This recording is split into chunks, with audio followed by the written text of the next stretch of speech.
Ja, grüß euch benannt und einen sakrisch Gurden. Jetzt Kasperl. Leute, ich habe mir gedacht, wir machen mal wieder einen Podcast und dazu habe ich mir einen sehr besonderen Gast eingeladen. Einen Gast, der, sagen wir es mal so, in seinem Leben höchstwahrscheinlich niemals unter gar keinen Umständen irgendwelche Sozialstunden ableisten will. Bitte sehr. Ja, Mädel, ich bin der Bewährungsversager mit ganz wichtig. Ja, einige kennen mich vielleicht, ich hoffe es zumindest. Und ja, das ist mein erster Podcast und ich bin sehr dankbar, dass ich den hier beim Mädel Kasper machen darf. Und ich freue mich drauf. Ich bin gespannt, wie das so wird. Ja, wir haben uns heute relativ spontan zusammen getroffen und wollten eigentlich über ein paar Eckpunkte uns unterhalten aus dem Game.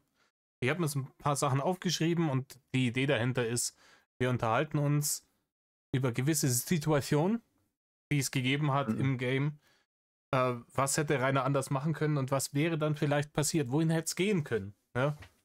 Äh, Wer ist ein Rainer, der jetzt vielleicht Frau und Kinder hat oder wäre vielleicht doch noch irgendwie, keine Ahnung, erfolgreicher YouTuber geworden? Man weiß es nicht. Man weiß es nicht. Wir werden es eruieren.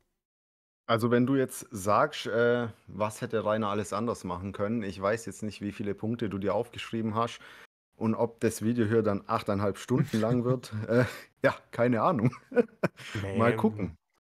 so viel wird es nicht sein. Also ich habe 10 Punkte mir aufgeschrieben. Also 10 praktisch so einschneidende Ereignisse mehr oder weniger im Game. Mhm. Und zu Anfang muss ich sagen, ich habe heute diesen zweiten Teil vom 8. Teil vom Polarwärchen gesehen, gehört, mehr oder weniger. Also gesehen habe ich es nicht, ich habe es mir angehört. Ähm, und du hast da in der einen Situation irgendwas gesagt von der enthaltsame Smaug. Ja, ich weiß. Mich hat es da so zerrissen, weil mein Kopfkino losgegangen ist. Ich dachte so, keine Ahnung, Smaug würde gerne gemeinsame Sache mit Sauron machen, ja, aber er kann nicht weg vom Altschicksalsberg, weil sonst die Hater-Zwerge kommen und die Putze abreißen. Also wenn treffen, dann nur bei ihm. Ja, ich weiß, ich bin 'n großer Fan von Herr der Ringe und ja, da kann man sich so 'n paar Anspielungen und Vergleiche manchmal nicht verkneifen. Ähm, ja, du kennst doch sicherlich das Video von Rainer mit seinem langen schwarzen Mantel im Wald mit seinem Schwert. Mhm. Ja, oh, das ist fürchterliche Posing-Video. Mhm, genau, da habe ich mir auch gedacht: „Ja, was denken denn die Leute, wenn die da vorbeilaufen und so was dann sehen?“ Ja, da als hätten die Nazgul ordentlich zugenommen.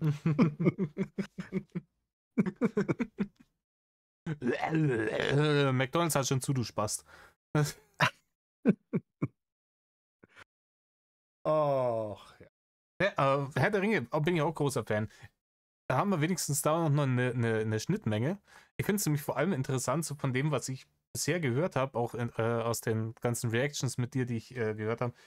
Wir haben vergleichsweise wenige Schnittmengen. Also ich bin kompletter Katzenfanatiker, du bist ein Hundemensch. Ne?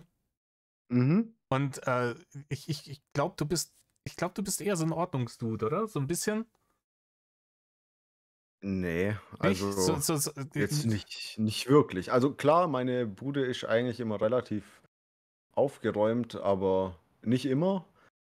Aber Ordnungsdude würde ich jetzt nicht Okay. sagen. Ne, absolut nicht. Also, ich glaube, wir haben aber trotzdem noch einige andere Gemeinsamkeiten, zum Beispiel, dass wir beide gerne zocken Oh ja, gezockt, und gezockt wird auf jeden Fall viel. ja, und uns Weniger als ich gerne möchte, aber. und uns hier 'n bisschen über so 'nen dicken Sonderschüler lustig machen. Oh Mann. Ganz ehrlich, ich denke mir, während dieser ganzen Zeit jetzt, wo es ja wirklich, so lange war es ja um ihn noch nie still. Seit 13 beschissenen Jahren nicht. Ne? Mhm, ja.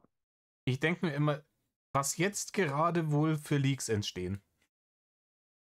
Mhm, das habe ich mich auch schon oft gefragt, ob's im Moment vielleicht wieder 'n Bärchen gibt. Keine Ahnung, kann ich dir nicht sagen. Entweder ein Bärchen oder irgendwelche Discord-Speerlutscher oder irgend sowas. Ähm, Mhm. denn sind wir mal ehrlich, diese soziale Isolation hält Rainer nicht lange durch. Sprich, wenn er es jetzt so lange durchhält, nicht sich ins Internet zu bimmeln, dann hat der hundertprozentig irgendwelche Leute auf Discord, mit denen er schwafelt und zockt oder sonst irgendwas macht. Mhm, so sehe ich das Oder, auch. oder alternativ dazu ähm, hat Rainer neue Freunde über Uwe kennengelernt und die SS-Staffel ist angekündigt. Das wäre auch interessant, ja. Den müssten wir dann mal so die ganzen Videos zuspielen, in denen Rainer sagt, ja, ich habe mich immer gegen Rechtsradikalismus eingesetzt und Stell dir das mal vor, äh, stell dir das mal vor, der würde sich tatsächlich irgendwie, keine Ahnung, in die sächsische Nazi-Szene reinzecken und dann ist er da drin und dann kommen diese ganzen Geschichten raus, von wegen, was er über Nazis alles gesagt hat. und dann, Aus der Nummer kommt er nicht mehr raus. außer er packt dann das Video aus mit den Wäscheklammern und sagt, guck mal, was ich damals gemacht habe. Ja, aber ich glaube, so schlau wäre er nicht, dass er dann behauptet, keine Ahnung, das hat er alles nur gesagt, weil es sonst Shitstorm gegeben hätte, weil er hat so viel gesagt und getan, was wo er gewusst Mhm. hat, dass es einen Shitstorm gibt. Die Ausrede würde nicht ziehen. Ich finde es halt sehr, sehr krass, wenn man sich das Ganze mal so überlegt. Du sagst, er ist jetzt sehr lange schon weg, das stimmt, gebe ich dir 100% recht. Aber jetzt schau mal, was in letzter Zeit alles so ans Tageslicht gekommen ist. Da ist dieses Ding mit dem kleinen Mädchen, wo ja immer noch ermittelt wird. Und dann das Ding mit dem Indigo-Bärchen, wo es ja wirklich Beweise gibt, wo er selber zugibt auf dieser Aufnahme, was er da gemacht hat. Und wenn man jetzt so drüber nachdenkt, hat er noch nie so schlimme Sachen getan, als er noch, ja, in Anführungszeichen, in der Öffentlichkeit stand. Also in seinen Videos, Streams und so weiter. Und was er jetzt abzieht, während er sich sicher fühlt, das ist das Schlimme, finde ich. Das war ja aber schon immer so. Aber es ist ja schon immer so gewesen, man hat es ja über diese Discord-Leaks immer schon mitbekommen. Rainer, wenn sich unbeobachtet gefühlt hat, dann lässt er die Maske fallen und dann zeigt er sein wahres Gesicht. Oh, Ja, du sagst gerade genau das, was ich habe gerade, bevor wir die Aufnahmen hier gestartet haben, habe ich auch noch ein Video gemacht, alleine halt, wo er sich für diese Wien-Aussage rechtfertigt Alter, in seinem Frühstücksstream. da habe ich auch Und Hasslatte gekriegt einfach. verstehe ich, weil genau das, was du gerade gesagt hast, habe ich da auch gesagt. Und zwar, dass Rainer, wenn er sich unbeobachtet fühlt, dann kommt der wahre Rainer zum Mhm. Vorschein. Dann sagt er die Wahrheit und sagt wirklich das, was er denkt. Ja. Ja, genau. Und es ist eben dieser Anti-Mobbing-Jesus Rainer und ich heul vor der Kamera, um Mitleidsbarre zu ergaunern, Rainer. Das ist halt nicht der echte Rainer. Der echte Rainer Mhm. ist mir scheißegal, ob da Leute sterben. Früher waren es die Juden, jetzt bin's ich. Diese Sachen so, diese Sachen, wenn er die er zwischendurch mal rauslässt, die ihm rausrutschen, das ist der wahre Rainer. Er kann Also, sich schon relativ, man muss so sagen, er kann sich schon inzwischen relativ gut verstellen. Ne? ja, wie so ein fettes Chamäleon. Das ja, diese Aussage, ich fand die einfach so krass damals, dieses, ja, Hitler war das beste Beispiel dafür, bla Hm. bla bla. Jetzt sind es nicht mehr die Juden, jetzt bin's ich. Al wie er wie er sich da einfach so gleichstellen kann. Es ist Das unfassbar ja, einfach. es ist einfach so herrlich. Also, was er teilweise an Aussagen gebracht hat, also von, wie soll ich sagen, äh ja, einfach dumme Aussagen, wo man einfach merkt, dass der Mensch sich keinerlei Gedanken drüber gemacht hat, bis hin zu so richtig kontroversen Aussagen. Ich habe damals, als ich mit meinem Dad im Urlaub war in Norwegen zum Angeln, sind wir da ja ewig durch die Pampa gefahren. Und dann habe ich mal ein Video angemacht, und zwar vom Wingelwongel, das Politikvideo. Klassiker. Ja, und mein Dad, der musste teilweise wirklich sehr, sehr lachen. Das war richtig, richtig Was schön. braucht auch Nahrung, um zu wachsen? Richtig, Wasser. Richtig, Wasser. Genau. Da waren ja ganz viele andere Sachen dabei noch. Hm. Irgendwie, damit könnte man die Arbeitslosigkeit runtersetzen. Da holt Ja. man mal 50 50 Leute, Leute, die. die alle Straßen in Deutschland reparieren. Easy. Nee, aber Genau. bevor ich es vergesse, diese Geschichte mit dem früher waren es die Juden, jetzt bin's ich, das ist halt auch wieder widersprüchlich zu seiner Holocaust ist eine nice Sache Geschichte, weil ne? Wenn das so eine Mhm. nice Sache ist, dann passiert ihm ja gerade eigentlich dann was Gutes. So, wenn er sich dann damit vergleicht. Das, Okay. Ja, also okay, darf man das so hier sagen? laut seiner Okay. eigenen Logik offensichtlich ist einfach. Naja. Ja, auch das ich finde auch diese Aussage mit ja, ich habe es verwechselt. Ich dachte, das wäre die Aktion bei Hiroshima gewesen mit der Atombombe. Also, die Aktion da, ja, wo einfach irgendwie ein paar 10.000 Menschen gestorben sind auf einen Schlag, und ja, Ja. 99% davon einfach Zivilisten. Ja, das ist eine nice Sache. Also, ganz ehrlich, also, ich bin nicht so überzeugt davon, dass Rainer so ein großer Japan-Freund ist, wie er immer tut. Nee, ganz ehrlich, es ist halt auch einfach wieder der Klassiker. Rainer tut oder sagt irgendwas Hageldummes und er wird darauf hingewiesen, dass es was Hageldummes war.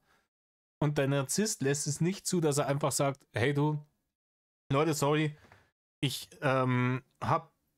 ich bin dumm und ungebildet und ich habe in der Situation, ich habe nicht gewusst, was es ist und ich wollte mir die Blöße nicht geben und habe mir gedacht, aus Verlegenheit, ich sage jetzt irgendwas und in Zwischenzeit habe ich mich informiert und möchte mich von der Aussage distanzieren, es tut mir leid, Punkt. Ja, ohne irgendwelche Rechtfertigungen. Das lässt er nicht zu, das kann er nicht. Ja, und Wenn du ihn dazu zwingst, mit vorgehaltener Waffe das zu sagen, dann wird ihm ein Hirnaneurysma platzen und er fällt tot um. es ist halt bei ihm so eine ganz, ganz eklige Kombination. Also, dumm sein und narzisstisch. Weißt also, Mhm. ja, dass dieser Narzissmus es verhindert, dass er sich für seine dummen Aussagen, entschuldigt. Natürlich rechtfertigen immer, das ist kein Problem. Manchmal kann man sich ja auch dann 'ne äh, ja, 'ne Begründung aussuchen. War's jetzt Sarkasmus, war er zu müde oder hat er was verwechselt? Ist ja auch ganz wild bei der Holocaust-Aussage. Gibt ja 3 verschiedene Entschuldigungen dafür. Das ja. Aber ganz ehrlich, diese Dummheit ist halt dann auch Fluch und Segen gleichzeitig, also für den Rest der Welt. Weil auf der einen Seite, klar, ist es halt wild, dass er durch diese Dummheit halt auch einfach. Du kannst mit ihm diskutieren, so viel wie du willst, du kannst ihm Fakten vorlegen und gute Argumente, das interessiert ihn alles nicht, weil er einfach zu dumm ist, das zu checken. Aber auf der anderen Seite wäre er tatsächlich intelligent und ansonsten alle Eigenschaften, so wie er sie jetzt hat, dann wäre er tatsächlich noch gefährlicher, vor allem für Frauen und dergleichen. Es stimmt, weil, ich habe vor ein paar Tagen mal so 'n Discord-Leak angehört und da hat er gemeint, er interessiert sich sehr für Psychologie und zwar vor allem, für Manipulation von Menschen. Wie er andere Menschen so manipulieren kann, dass sie das machen, was er will und er manipuliert sie so unterbewusst. Da hat er sich angeblich auch irgendwelche Fachbücher gekauft. Ja, Ja, natürlich. ist alles Das Bullshit. Weißt du, was der wahrscheinlich gemacht hat? Und ich hab's mir jetzt, wo ich euch bei den Cola-Bärchen-Geschichten nochmal gehört habe, habe ich es mir gedacht. Weißt du, was er wahrscheinlich gemacht hat, was ich ihm zutraue? Hat für mhm, viel, viel Geld irgend so eine, da gibt es doch diese Abschlepp-Coachings im Internet. mhm. Sowas hat er hundertprozentig gemacht. Kennst du das? Irgendwie, da zahlen die dann einen Haufen Kohle und dann steht da irgend so ein Wannabe-Alpha-Idiot, der dann dasteht und erzählt so, wie kriege ich Frauen dazu, mit mir in die Kiste zu hüpfen. Mit dieser, das stand vor ein paar Jahren unter krasser Kritik, diese Abschlepp-Coachings halt. Ich weiß nicht mehr Okay. genau, wie die heißen. Habe ich mich Ja, jetzt noch nicht so damit auseinandergesetzt. Also, ich kenne so diese klar, diese Dating-Seiten und so Parship und so mhm. Zeugs, wo du auch Geld reinbuttern musst. Aber ne, also große Erfahrung damit hatte ich auch nicht. Aber ja, Rainer, wenn man Nee, aber überlegt, für was weil diese der Typen, Geld ausgibt. ich habe damals ja Videos gesehen, wo es eben darum ging, dass diese Typen halt irgendwie anderen Leuten Manipulationstaktiken beibringen, um halt Frauen zu manipulieren, das zu tun, was man halt will. Ne? Also meistens halt snoosen oder hier Knoppers, Knoppers, Knoppers. Und Rainer versucht es aber, ist aber zu dumm und zu plump dazu. Diese ganze, jedes Mal wieder zu kommen, wenn sie nicht dergleichen will, egal welches Bärchen es ist, ne? Es war ja immer dieselbe Scheiße. Er macht irgendwie so, ja, wann kommst du vorbei, hin und her, und wenn die nicht zieht, immer dann zu kommen mit, ja, vielleicht treffe ich mich ja hier und da noch mit der und der, Busse aus Denken, ja, Mhm. um in dem Versuch, sie praktisch eifersüchtig zu machen, dass sie sich denkt, oh scheiße, jetzt muss ich mir doch irgendwie freischaufeln und auf jeden Fall schnell zu dem hinfahren, weil sonst ist er weg. So, so in der Richtung. Ne? Ja, aber Ähm, das wird zum Glück nie passieren. natürlich nicht, natürlich. Gut, aber jetzt reden wir schon eine Aber, Viertelstunde, ohne dass wir mit dem eigentlichen Thema angefangen hätten. ach so, ja, Wollen wir uns. nee, nur eins wollte Mhm, ich noch sagen. Du sagst so, das sind so Coaches. Jetzt mhm. stell dir mal vor, die Coaches haben dann auch sowas wie irgendwelche so Playlists und so, ja, wo man sich halt anhören kann, was die sagen. Und Rainer ist dann irgendwie auf so einem Date und hat so einen Kopfhörer im Ohr, die sagt irgendwas und er sagt, ja, warte mal kurz und guckt so auf sein Handy, sucht da irgendwas raus, guckt so 2 Minuten dumm ja, so in die Luft, hört sich da was an und dann antwortet er so, wie es auf der Aufnahme da war. Ja, was heißt sowieso auf der Auto? Das ist wahrscheinlich dann so, ja, und was machst wie? Was? Was? Na, okay. Du, ich hätte die entsprechenden Ereignisse chronologisch durchgenommen. Und zwar Mhm. angefangen mit dem ikonischsten. Traut euch, kommt zu mir. Ja. Was wäre gewesen, wenn Rainer damals den Schuss gehört hätte und gecheckt hätte, ey, das läuft hier jetzt schon irgendwie aus dem Ruder? Ich glaube, ich lasse das mal lieber, nachdem ihm ja anscheinend damals auch seine ganze Family gesagt hat, Rainer ist gut jetzt, lass bleiben. Ja, also das Ganze war ja anscheinend, weil seine Schwester hat ja irgendjemandem Geld geschuldet. Und irgendwelche Kumpels von der oder so haben dann sie angerufen. Ich mit der PC-Computerstimme. Obwohl ich natürlich, Genau. obwohl ich mir auch immer, wenn ich die Story höre, denke ich mir so, woher wissen die Leute das? Aber keine Ahnung. Mag sein, ne? Mhm. Aber Rainer hat das Ganze dann irgendwie auf sich bezogen. Also ich weiß auch nicht, was da jetzt hundertprozentig richtig ist. Aber natürlich, es war eine extrem dumme Aktion von ihm. Ja, Aber es ist ja dann aber erstmal 1,5 Jahre nichts passiert. ja, vor allem ist es ja eigentlich, ist ja auch wurscht, wer da tatsächlich die Schwester dann angerufen hat. Du sagst ja, Rainer hat das auf sich bezogen, die Schwester wahrscheinlich auch, die wir dem die Hölle heiß gemacht haben. Ähm, und er hat ja das in dem Gedanken gemacht, okay, aufgrund meiner Internetkasperei eskaliert das jetzt hier in meinem privaten Umfeld. Und Mhm. dass er da hätte er ja dann auf seine Verwandten und auf alle anderen Leute und alle Leute im Internet hören können und sagen, ja, keine Ahnung, ist jetzt irgendwie, keine Ahnung, war jetzt ein Versuch wert, aber ich glaube, das ist nicht das Richtige für mich. Und Es würde dann halt, wär wieder zur Zeitarbeitsfirma gegangen und hätte gearbeitet oder meinst du, der hätte geharzt oder. ja, das Ganze würde halt voraussetzen, dass er eben kein Narzisst ist und sich auch nicht für unfehlbar hält. Ja, ja, klar, aber das nehmen wir jetzt einfach mal an.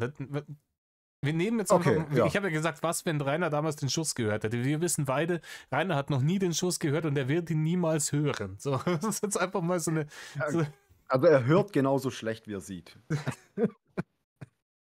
Äh, ja, also ich denke, es hat natürlich auch ein bisschen was damit zu tun, dass sein Vater gestorben ist, weil der ihn wahrscheinlich so zum Arbeiten getrieben hat, denke ich. hm, Äh, und ja, wenn Rainer halt wirklich etwas gekonnt hätte, wirklich. Dieser einen Firma war er dann tatsächlich fest angestellt und wurde dann irgendwie nur nicht übernommen, als die ganze Firma übernommen wurde. Vielleicht hätte er ja wirklich irgendwie noch einen anderen Job bekommen. Natürlich, er hat nie wirklich viel verdient, das kann man sagen. Aber ich bin halt immer noch so der Meinung, wenn du ein abbezahltes Haus hast mhm, oder eine abbezahlte Wohnung und du kriegst dann bei deinem Job als Ungelernter deine 1,5, 1,6, 1,7 raus. mhm. Mit der Zeit wird das ja auch mehr. Ja, klar. Äh, und dann glaube ich, könnte er oder hätte damit sehr gut über die Runden kommen können. Weil ich denke, viele Leute, die haben keine 1,7 so nach all ihren Fixkosten so zur Verfügung. Ja gut, alle Fixkosten, du musst halt klar Grundsteuer und Strom Strom ist halt schon was Krasses, ja. und Internet und sowas abziehen.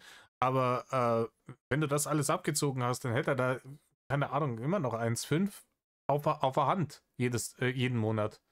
Genau, ja, Grundsteuer, was sind Grundsteuer bei so einem Grundstück? Lass es ein Tausender im Jahr sein. Ja, sowas vielleicht, ja. Dann legst halt jeden Monat 70 Euro weg und gut ist. Ja. Oder 80 oder 90, wie auch immer. Ja, auf jeden Fall, Dann, auf jeden Fall. Er hatte auf jeden Fall noch einen vierstelligen Betrag äh, zur freien Verfügung, mit dem man machen hätte können, was er wollte. Das ist halt und vor schon. allem, er hat ja noch, wie viel waren es, glaube ich, 25.000 vererbt bekommen. Ja. Das hätte er, finde ich, auf jeden Fall in sowas wie Renovierungsarbeiten stecken sollen in die Ja. Schanze. Auf Gut, jeden Fall. ich weiß nicht, Vielleicht eine neue Heizung. ich weiß nicht, wie renovierungsbedürftig die Schanze damals war.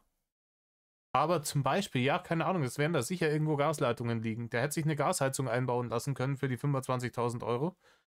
Ja, dann wäre es ihm, im Winter nicht oft zu kalt gewesen. Ne? Ja, Aber genau. dann hätte, Oder aber, allgemein aber neue dann hätte er Fenster oder dann hätte er so. die Gasrechnung wieder nicht bezahlt, der fette Vollidiot. Das ist halt einfach. Dann wäre bei der Ja, ich finde dann es wäre bei der es. Stromlosstaffel die Gaslosstaffel gleich mit eingetreten.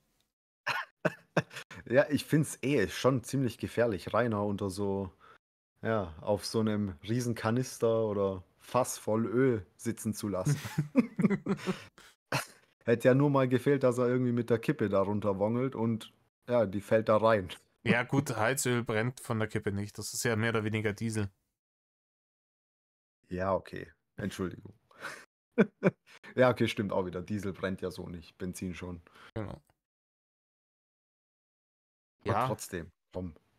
ganz ehrlich, bei dem, stell dir mal vor, Rudi wäre gar nicht tot, sondern er hat seinen Tod einfach nur vorgetäuscht, einfach um von Rainer wegzukommen und von Rita.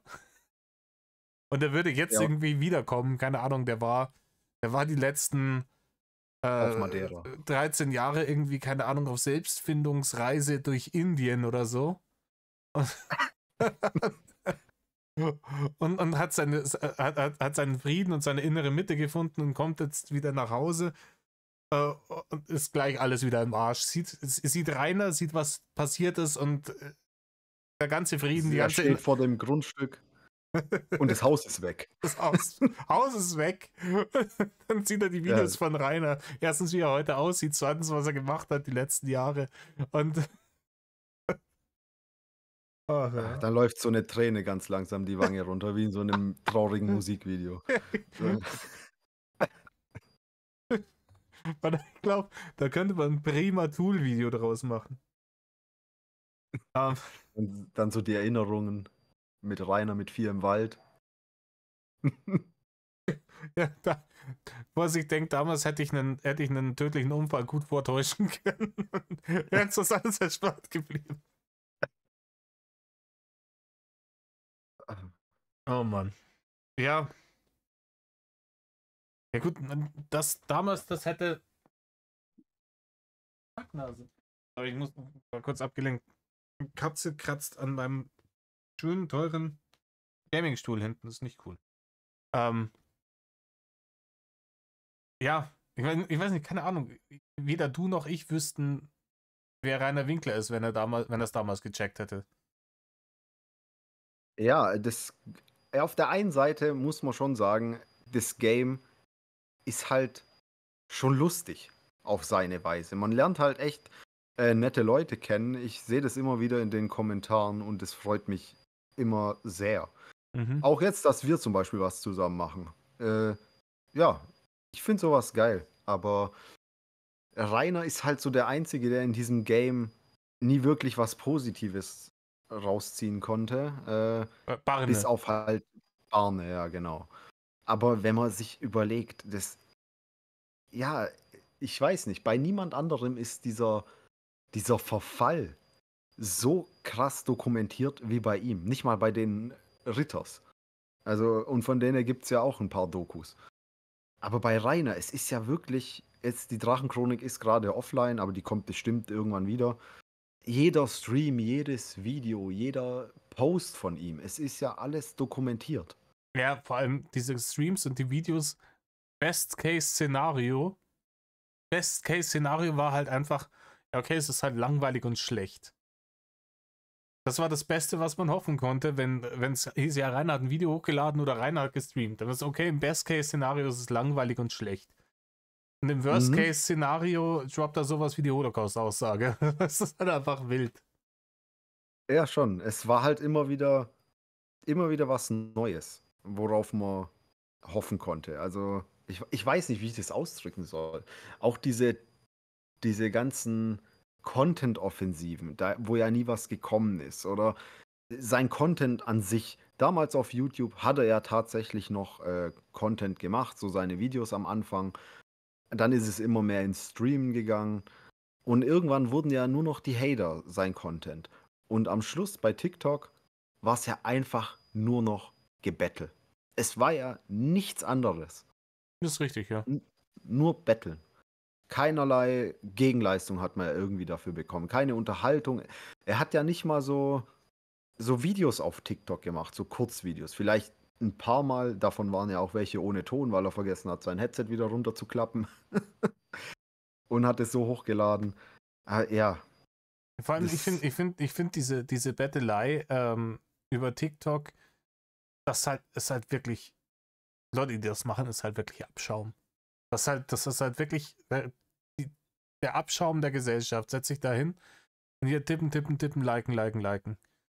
Es ist nicht ja, umsonst, genau. dass Leute wie eine Aline Bachmann oder diese ganzen Kasper, die mit denen Rainer da gematcht hat, sei es eine Birella oder dieser Prinz oder wie sie nicht alle heißen, diese ganzen Kasper, das ist doch alles Abschaum. Das ist Ja, all, gebe ich dir vollkommen recht. Da hat Rainer richtig gut dazu gepasst. weil ich meine, ich mache den Unterschied zwischen Betteln und Schnorren. Wenn jetzt ich, keine Ahnung, durch die Stadt laufe und am Bahnhof oder im Park sitzen ein paar Punks und sagen, hey, hast du mal einen Euro, damit wir uns ein Bier kaufen können? Ja, dann gebe ich denen ein bisschen was. Aber weil ich mir denke, so, ja, keine Ahnung, lasse halt, sind doch wenigstens ehrlich zu mir, ne? Und, Ja, aber und die kaufen sich davon, ja, okay, die kaufen sich Bier oder Lebensmittel oder sonst irgendwas ja, oder Essen für ihre Tiere. Das ist ja völlig in Ordnung. Aber wenn die haben ja sonst nichts. Die sind nicht so wie Rainer, dass die jetzt jeden Tag sagen: „Ja, ich muss jetzt in 'nem Hotel für 150, 200 € die Nacht schlafen.“ Weil, ne, diese ganze Situation, ja, überleg mal, du aber du wieder, du das musst ist das rein das Anspruchsdenken. Ich habe dir das ja neulich geschrieben, wo du dieses Video gemacht hast wegen diesem Milchkännchen. Warum zum Fick hat er dieses Milchkännchen haben wollen? Rainer wollte das dieses ich hätte Milchkännchen, weil er gerne so leben würde wie im Hotel. Und er hätte es bei Amazon einen Leibeigenen gegeben, der ihm die Milch bringt, in den Kaffee gießt und wieder zurück in den Kühlschrank räumt, dann hätte er sich den auf die Amazon-Wunschliste gesetzt. ja, vor 100 Jahren gab's das vielleicht, aber jetzt halt nicht mehr. Das aber ja, du kannst dir gar nicht vorstellen oder ich hätte es mir auch nicht vorstellen können, dass mich so 'n scheiß Milchkännchen so mett macht.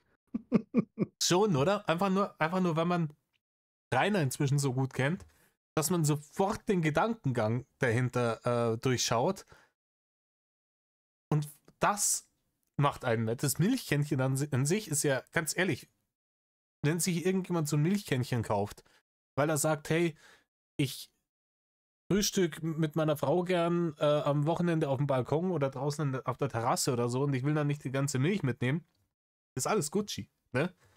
Rainer macht es einfach nur, weil er zu faul ist, in den Nebenraum zu gehen und die Milch wieder in den Kühlschrank zu stellen. Und als Begründung, warum man ihm dieses Kännchen kaufen soll, hält er oder sagt dann, er hat hier 4 halbvolle Milchpackungen stehen, die alle kaputt sind. Es und dann sagt er, Es er wirft steht nicht einfach, auf Lebensmittelverschwendung. genau, es wirft einfach so viele mehr Fragen auf. So, keine Ahnung. Erstens sagst du, du stehst nicht auf Lebensmittelverschwendung. So.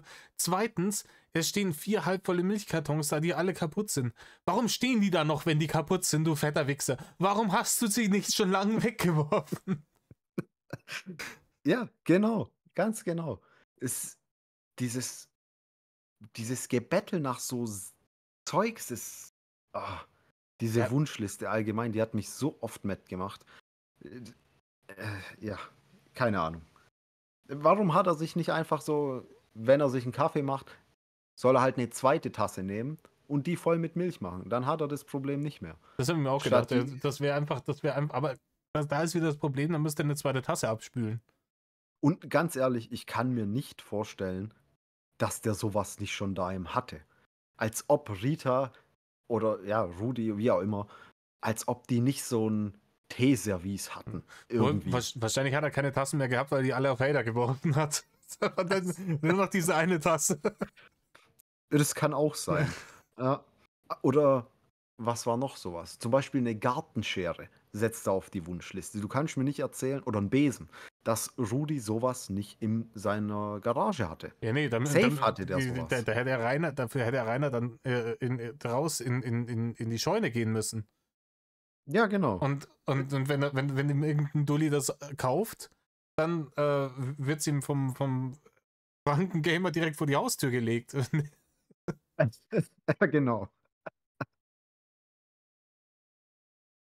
Ja, Es, die Wunschliste, das war krass. ich Also, dass er jetzt keine hat, wundert mich echt. ich habe damals mal vor 1, 2 Jahren habe ich ein Video gesehen, das einer zusammengeschnitten hat. Da ging es auch irgendwie um die Wunschliste und da hat einer aus diesen Alpecin-Werbungen so ein Video zusammengeschnitten und mit so einer KI-Stimme irgendwie so einen Text halt dann dazu drüber legen lassen.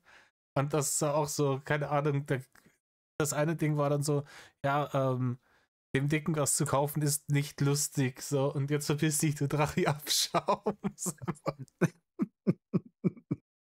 Ja, ist es auch nicht. Das macht man nicht. Sollte man nicht, Und, definitiv. und vor allem legt man nicht zusammen, um ihm ein Schweißgerät zu kaufen. Ja, gut, das hat ja Gott sei Dank keiner gemacht, ja. Aber er hatte doch dann irgendwann eins. Hatte der ein Schweiß? Ich glaube nicht, dass der ein Schweißgerät hatte. Ich glaube, das Schweißgerät haben sie ihm selber nicht gekauft, weil das wäre viel zu teuer geworden. Die richtig teuren Sachen hat man ihm nicht. Die Leute haben ihm ja im Endeffekt nur das billige Zeug gekauft. Aber einen Hochdruckreiniger hat er doch auch bekommen. Ja, klar, gut. Da haben sie sich gedacht, hier mit dem Hochdruckreiniger, da wird er irgendeine Scheiße bauen. Das hat er dann auch gemacht, als er sich den Putz von der Wand gekerchert hat. Das ist auch geil. Nee, und ansonsten haben sie ihm ja diese, keine Ahnung, die ganzen Fressalien in Unmengen geschickt. So von wegen, hier, auf geht's, 300 Kilo Staffel. Ja, diese Erdnüsse und so weiter. Mhm. Was ich nicht Oder verstehen kann, sind die Leute, die ihm palettenweise. die teuren Headsets und sowas gekauft haben. So, das check ich nicht. Nee, ich auch nicht. Weißt du, da ist sein Beruf, seine Arbeit, ist Streamen und Videos machen und so weiter. Und selbst das Equipment dafür versucht er sich zu erbetteln. Ja, und Ist, vor allem, das kostet ja auch nicht die Welt. Ja, einer immer erzählt, ja, er macht zwischen 5.000 und 8.000 Euro im Monat mit seinem YouTube-Kanal, hat er damals immer erzählt.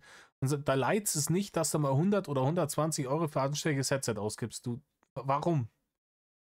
ja, weil er doch das P-Konto hatte, Ja, oder? aber wenn er wirklich 5.000 bis 8.000 Euro verdient hat, dann müssten doch die Schulden irgendwann auch weg sein. Weil wenn du Die waren ja 1.400, auch irgendwann weg. wenn du, Die waren doch irgendwann weg. ja, Kurz vor dem Schanzenverkauf waren die, glaube ich, weg. Also zumindest die, was gepfändet worden sind. hm. Ja, weil der hat ja wirklich ein paar tausend Euro da jeden Monat reingebuttert, aber halt unfreiwillig, ganz klar.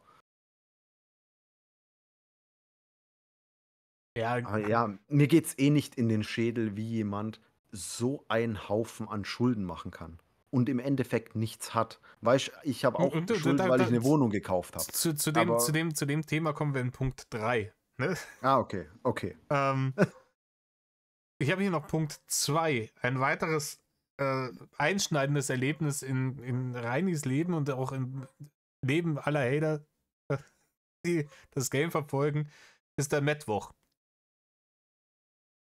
Und Mhm. der Mittwoch ist ja so ikonisch, dass er seitdem alle Frauen, die ihn verarschen, äh, Bärchen heißen. Das kommt ja von Erdbärchen. Wie heißt das nächste? Ist immer ein Bärchen. Und Mhm. Rainer wusste ja, also er hätte ja dieses brechende Herz nicht vorbereitet und sowas. 1000 Leute haben ihm gesagt, hier mach das nicht, du wirst da verarscht. Er wusste ja, dass das in die Binsen geht, mehr oder weniger. Das muss er eigentlich gewusst haben und hat es trotzdem durchgezogen. Ja. Und er erzählt ja da auch heute noch immer darüber, man merkt es ja in Leaks und alle möglichen, wenn er dann mal wieder auf die Tränendrüse drückt oder wo er da damals mit Nordbayern dieses Interview geführt hat. Und wenn der damals gecheckt hätte, okay, nee, auf sowas lasse ich mich gar nicht mehr ein, dann hätte es die ganzen Bärchen danach nicht gegeben, oder? Ja, also sowas gab's ja dann eigentlich auch nicht mehr. Also, dass er das live gemacht hat. Klar, er hat immer noch mit irgendwelchen Mullen geschrieben, wo ihn angeschrieben haben oder wo er über irgendwie, keine Ahnung, damals vielleicht Teamspeak oder sowas kennengelernt hat oder von seinen komischen Seiten. Aber sowas wie das Erdbärchen gab's ja dir so Direktes gab's ja nicht mehr, wenn ich mich jetzt nicht täusche. Ne, ja, gut, aber nur weil er halt einfach danach nicht mehr irgendwie öffentlich im Stream irgendwelche Heiratsanträge gemacht hat. Der Rest, bis auf diesen letzten öffentlichen Stream, läuft doch der Rest bei jedem Bärchen immer noch genauso ab wie damals bei Erdbärchen. Ja, ja, das stimmt, das stimmt. Ich weiß nicht, gab's Chatverläufe von Erdbärchen und ihm? Ähm, Gab's das? ich glaube, Dorian hat mal in einem Interview so ein paar Sachen gedroppt. Ne? Ich glaube, die Chatverläufe an sich, wenn mich nicht alles täuscht, sind nicht veröffentlicht worden beim Erdbärchen. Ne? Mhm. Weil da Da würde waren mich auch die, interessieren. das würde mich auch interessieren, aber wie gesagt, Dorian hat ja auch dann gemeint, keine Ahnung, das ging ja gar nicht lang, das war 2 oder 3 Wochen oder so. Und Mhm. diese du siehst eng aus Geschichte, die hat der Ja, Dorian in genau. dem Interview mal erzählt. So, keine Ahnung, das reicht mir schon. Wenn ich die anderen, wenn ich die anderen Bärchen-Leaks irgendwie mir anhöre, dann kann ich die Konversation mit dem Erdbärchen auch ohne dass die Sachen geleakt werden, selber zusammenpuzzeln. Was? Ja, stimmt auch wieder. Meinst du, der hat ja auch so Pansy-Bilder geschickt und so weiter? 100%. 100%. Bäh. Er wollte ja dann auch eins von ihr.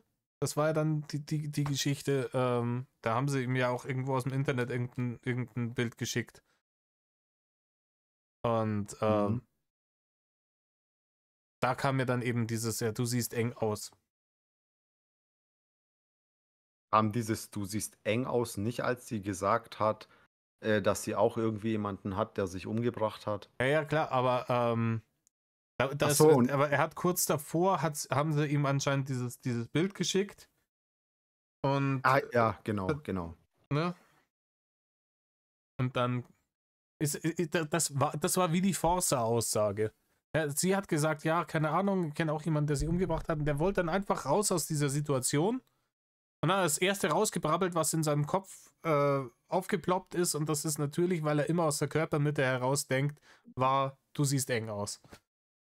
Ne? Mhm. Weil wenn jemand sowas anspricht, siehst du ja bei den ganzen anderen Bärchen, oh scheiße, ich müsste mich jetzt emotional darauf einlassen, habe immer gar keinen Bock drauf. Weißt du, weil ihre Gefühle sind mir scheißegal, solange sie nicht dazu führen, dass ich Triebbefriedigung kriege. Wie komme ich. Thema wechseln. Thema wechseln, Ja. lieber wieder aufs Bimsen. Lass darüber reden. Der ist einfach so ekelhaft, was Frauen angeht. Unfassbar. Und dann wundert er sich, dass nichts geht. Ja, ganz ehrlich, es ist ja auch, es ist auch vollkommen. Wenn die Leute können dumm sein und jemanden finden, die Leute können dick sein und jemanden finden, die können hässlich sein und jemanden finden, aber dumm, dick und hässlich und dazu noch wirklich das arrogantischste, unempathischste Stück Mist, das man sich vorstellen kann. Ja, dann braucht man sich nicht wundern, dass niemand was mit einem zu tun haben will und Frauen schon dreimal nicht. Ja, da musste ich beim Cola-Bärchen letztens sehr, sehr lachen, als er gesagt hat, ja, manchmal glaube ich, wenn ich ein Arschloch wäre, dann würde es mit den Frauen besser klappen. Ja, da müsste ich auch ganz ehrlich. Da habe ich mich auch fast verschluckt. Da habe ich auch herzlich lachen müssen. Wenn ich ein Arschloch. Wie viel mehr Arschloch willst du denn noch werden? Ganz ehrlich. Ja, und sowas Ähnliches hat er ja schon öfter gesagt. Also, dass dann die Männer oder Jungs, die Frauen so behandeln, die sind dann der Grund, warum er als der ehrliche Typ, der Sensible, keine abkriegt. Ja, Ja, genau. Gut, dieser, das mag natürlich manchmal wirklich so sein, weißt du, wenn Frauen irgendwie ähm, das auch schon mitbekommen. Also Frauen, die sich immer solche komischen Arschlöcher ausgesucht haben und dann irgendwann massive Vorurteile Männern gegenüber hatten und dann irgendwie mehr oder weniger beziehungsunfähig wurden, weil die das immer auf ihre neuen Beziehungen projiziert haben. Das mag es schon geben, aber so ein Fall ist halt hier nicht gegeben, weil alles, was du Negatives als Frau mit deinem Ex-Partner hast erleben können, kannst du auf Rainer projizieren und der toppt das noch. Ne? Das ist halt, interessiert sich nicht ja, für meine Gefühle, behandelt mich wie ein Stück Fleisch, ähm, wird übergriffig, ob ich es will oder nicht. Ne? ganz genau. Ja, auch im letzten Cola-Bärchen, da relativ am Ende, da sagt er auch sowas wie, ähm, ja, ich will, dass meine Freundin hier ist, dass ich mit der machen kann, wenn ich will, dann kann ich sie einfach kurz nehmen. Ja, genau. Also, da dachte ich mir: „Oh, Rainer, willst du mich eigentlich verarschen?“ Also, es geht nicht plumper und er verbaut sich wirklich jede Chance immer wieder selbst. Klar, Ja. es war 'n Bärchen, aber das hat er ja da nicht gewusst und trotzdem. Ja, das ist halt Rainer, dieser kaputtgewichste Porno, Gedankengang. Er hat ja seine Vorstellung von Sexualität, hat er ja ausschließlich aus Pornos und er checkt halt nicht, dass Hardcore-Pornos nicht die Realität eines normalen Sexuallebens in einer normalen Beziehung darstellen. Ne? ja, Dass ganz genau. dass es eben nicht so ist, dass die Frau morgens davon geweckt wird, dass sie einfach mit Gewalt der vorher schon hart gemachte Pansy ins Gesicht gestopft wird und das großartig findet. So geht ein Sonntagmorgen eines typischen deutschen Paares nicht los rein, aber das merkt er nicht mehr, weil er sich seine eigene Vorstellung davon durch diesen übertrieben krassen Pornokonsum einfach komplett kaputt geschossen hat. Was muss der Typ auch morgens aus'm Maul stinken? Ah, Mit den ganzen verfaulten da hat Zähnen. da hat doch keine Frau Bock drauf. Und dann noch der Fußpilz, ey, ganz ehrlich, es wird immer schlimmer. Vor allem, keine Ahnung, ich hatte das damals schon gesagt, wir sind mal in einem gemeinsamen Discord-Raum gesessen, damals auf dem Utisam-Server und haben uns diese Geschichten angeschaut, alte Sachen von Rainer Stream-Zusammenfassungen, so, wo er da irgendwie nach oben gestreamt hat und beim Raufgehen war kurz weg, die Pizza aus dem Ofen holen und beim Raufgehen ist ihm die Tiefkühlpizza runtergefallen. Da hab ich auch gemeint, so, ja, keine Ahnung, wenn die bei Rainer auf dem Boden lag, scheißegal, was für eine Pizza das vorher war, jetzt ist es eine Fungi. Ist halt, Oh Gott, Igitt, Alter. Du bist so eklig. ja, ich bin eklig. Rainer lässt in seiner Schanze was auf den Boden fallen und frisst das danach noch. So, Ja, ja, jetzt bin ich auch mal so an dem Punkt, wo ich dich was fragen muss. Und zwar, ähm, was hältst du eigentlich davon, dass oder von der Tatsache, dass dieser Mensch nicht mehr in der Lage ist, sich den Arsch abzuwischen? Das ist doch auch wieder, so blöd wie das klingt, aber das ist doch auch wieder so eine richtige Hürde in der Beziehung. Also, du kannst ja mit deinem Partner nicht mal irgendwo weggehen. Du kannst nicht mal einen Tag in die Stadt gehen irgendwo. Wenn der aufs Klo muss, dann ist vorbei. Was ja klar, das es gibt nicht überall eine Nasszelle fürs Kackduschen, ne? ganz Ja, genau. Also, allein das schränkt ihn doch sehr ein. denn was Arne, es Unterwegssein angeht. ja, aber ich kann mir das, ganz ehrlich, ich kann mir das gar nicht vorstellen. Ich habe jetzt selber im letzten halben Jahr gut abgenommen, aber ich war nie so krass fett. Also ich habe halt leichtes Übergewicht gehabt. Ähm, so 10 Mhm. Kilo, Ja, 10, ich auch. 10, Ich 10 auch. Kilo über Durchschnitt, also über dem, was noch als Normalgewicht zählt. So. Das habe ich jetzt weg. Ich bin jetzt wieder eigentlich im grünen Bereich. Aber ich kann das mir und ich will es mir eigentlich auch gar nicht vorstellen, wie das sein kann, dass man sich so fett frisst, dass man sich den eigenen Arsch nicht mehr abwischen kann. Mhm.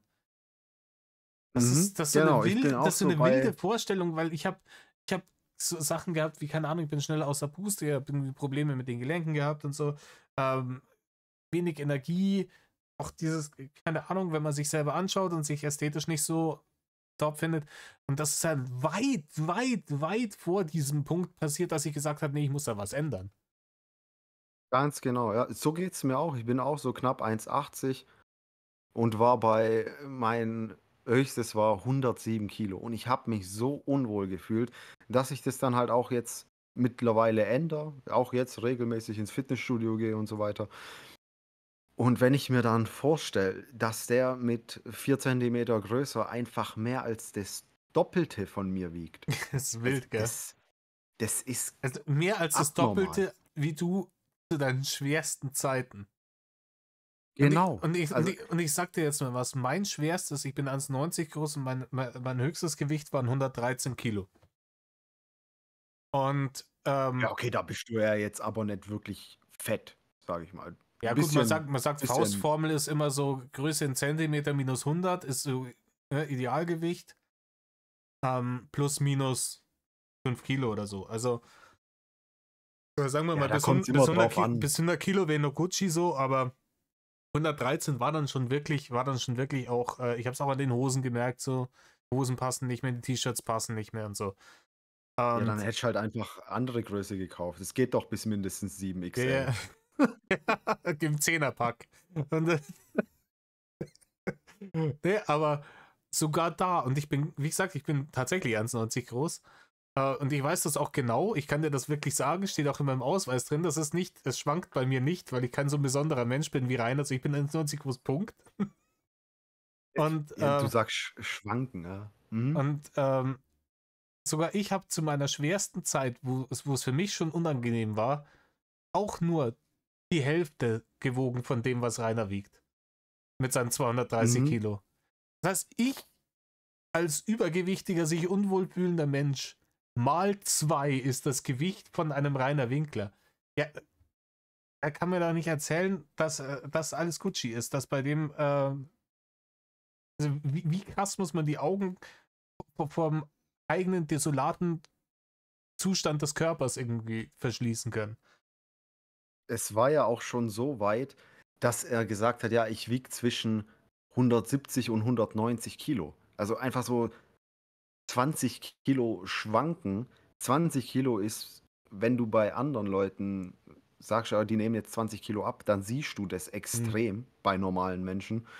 Und bei ihm, ja, er bewegt sich halt in so einem Umfeld Ja, das ist aber mit auch, 20 Kilo. ist aber auch, da höre ich auch schon wieder die Pfeifen vom Lulu Train nach Bullshit Town. Ist auch wieder Käse. Der nimmt nicht mal 20 Kilo ab und macht 20 Kilo zu. Klar, bei den Mengen, die der frisst, nimmt der 5 Kilo ab, wenn er einmal zum Scheißen geht. Aber mehr auch nicht. Ne? Einmal Zähne putzen wären auch mindestens 8 Kilo. Aber ich bin der Eklige, gell? Oh. Ja, guck doch mal den Schmand an, den er da zwischen Zähnen hängen hat. Vielleicht lässt er sich deswegen immer welche irgendwie rausfaulen, damit. Ja, da muss man weniger putzen. Boah. Bah. Gut. Wollte dich eigentlich auch noch. Ah ja, ist dein Fenster zu? Nee, im Moment ist es noch offen. Ja, das schaffen wir schon noch. Dass es zufliegt. Ich hatte teilweise echt Angst, dass irgendwann mal die Scheibe rausfliegt, aber sollte eigentlich nicht passieren, weil die Fenster hier, die sind erst vor gut 1,5 Jahren komplett neu reingekommen. Ah, das ist gut. Ja. Punkt 3, den ich mir aufgeschrieben habe. Die Stromlosstaffel und die zunehmenden Besuche. Mhm. Ich bin der Meinung, also spätestens da hätte doch jeder auch nur im Ansatz vernunftbegabte Mensch checken müssen. Ey, das, was ich hier mache, das funktioniert nicht. Ich bin nicht in der Lage, mein eigenes Leben irgendwie zu führen, ohne komplett zu havarieren.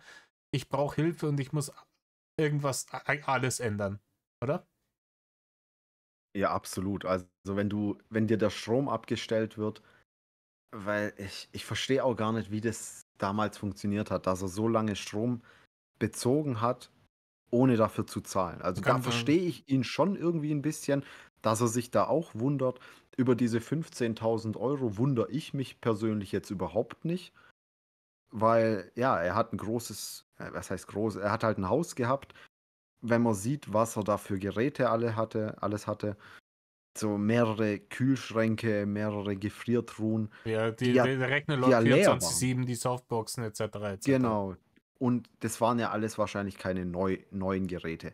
Und die liefen ja, obwohl da nichts drinne war. Hat er, glaube ich, in irgendwelchen Roomtouren oder bei seinem Einkaufsvideo mal gezeigt, irgendwelche leeren Gefriertruhen, wo aber trotzdem die ganze Zeit an waren. Dann sein Fernseher läuft den ganzen Tag, seine Bildschirme, sein PC läuft 24 Stunden, dann seine Anlage, seine Lichter, seine Lampen, sein Uraltofen, Seine sein Anlage, mit der ja. hier Matthias Reim den alten Hardcore-Metaler laufen lässt. Mhm. Ja, Ja, genau. aber ich kann's ja ganz genau sagen. Rainer hat gedacht, er ist ein Fuchs. Rainer hat gedacht, er ist ein Fuchs. Als er das erste Mal von Energy ein Brief in die Schanze geflattert ist, nachdem Rudin die Haxen hochgerissen hat, hat sich Rainer gedacht, ach, Brief von an Rudolf Winkler von Energy. Äh, ja, ich werde es ihm ausrichten und hat das Ding in die Tonne geworfen. Hat gesagt, hier wohnt kein Rudolf Winkler. Und die haben dann über Jahre hinweg versucht, Rudolf Winkler seine Rechnung zu schicken, weil wahrscheinlich auch du kannst ja dann sagen hier, Bankeinzug oder du zahlst was voraus oder was weiß ich, ähm, von dem und dem Konto. Aber das Konto hat es ja dann auch nicht mehr gegeben, als Rudi gestorben ist. Und dann kamen da keine Barren mehr rein.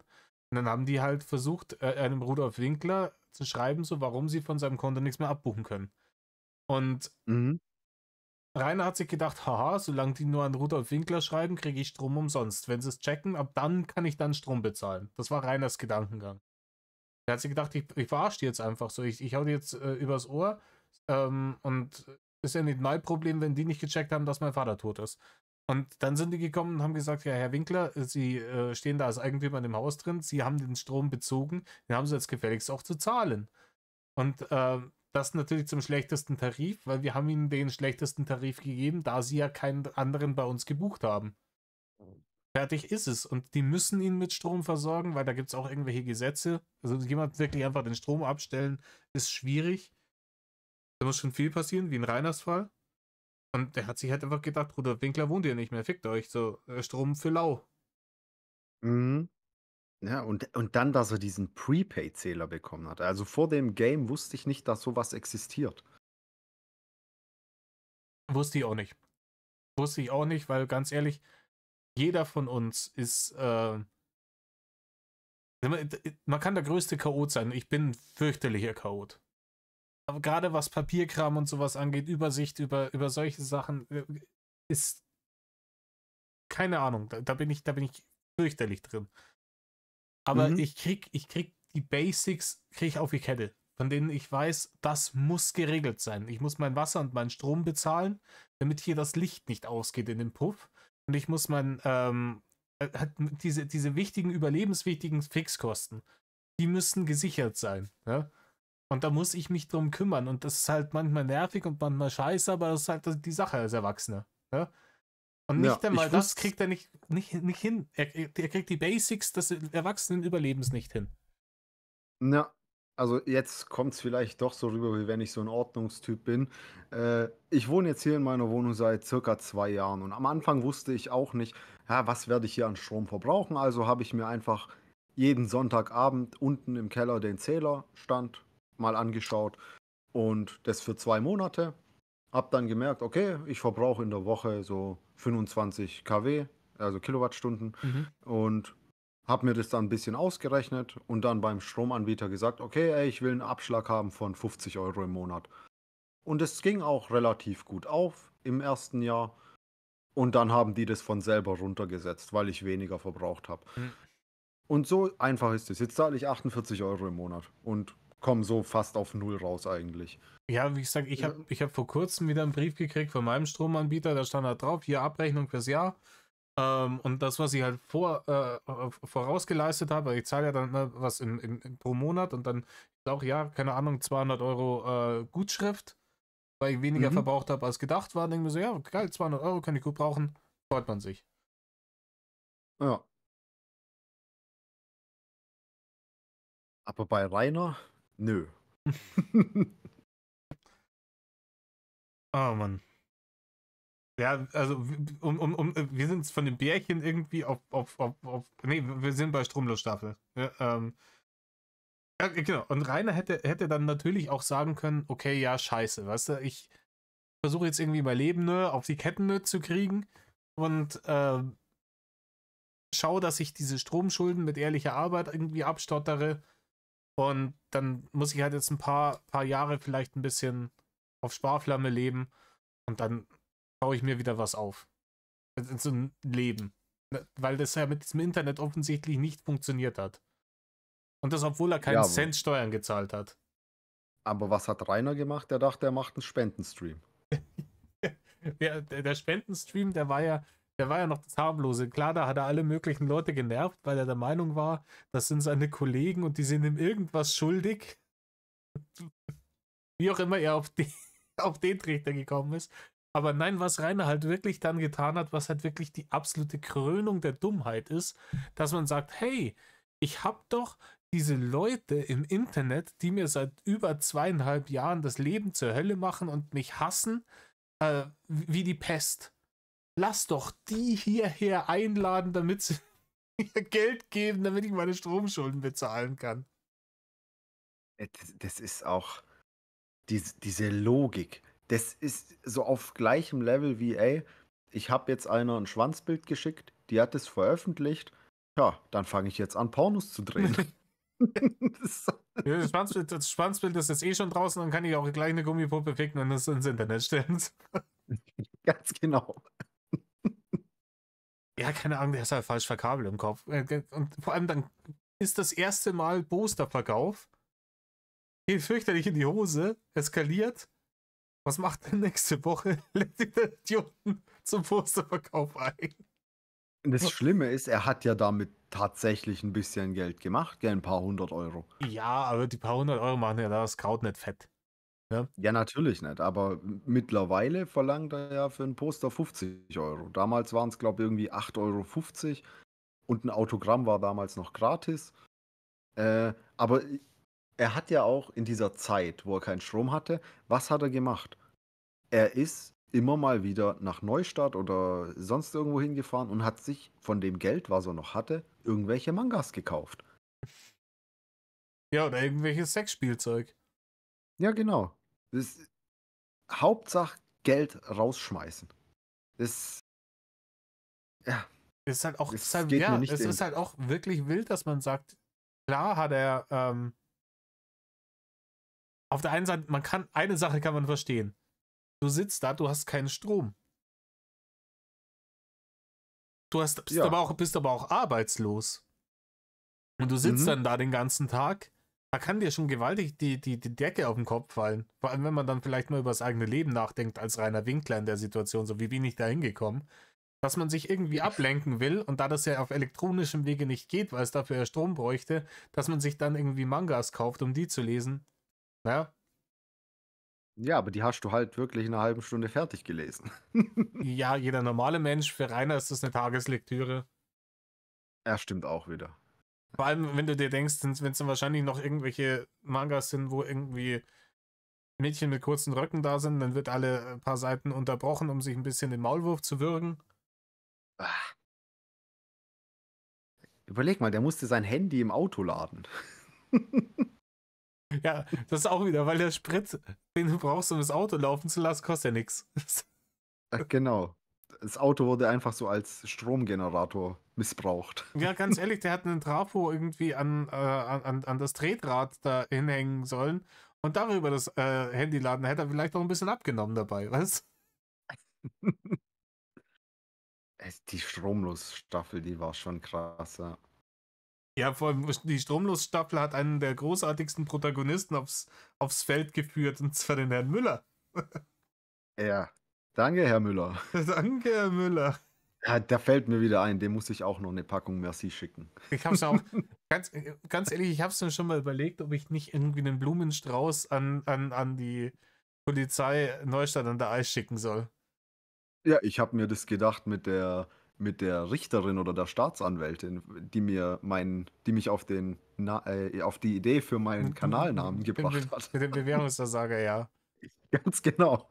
Ganz ehrlich, aber die Staatsanwältin, die hat's Game durchgespielt. Ja. Ja, Mhm. die hat den halt durchblickt.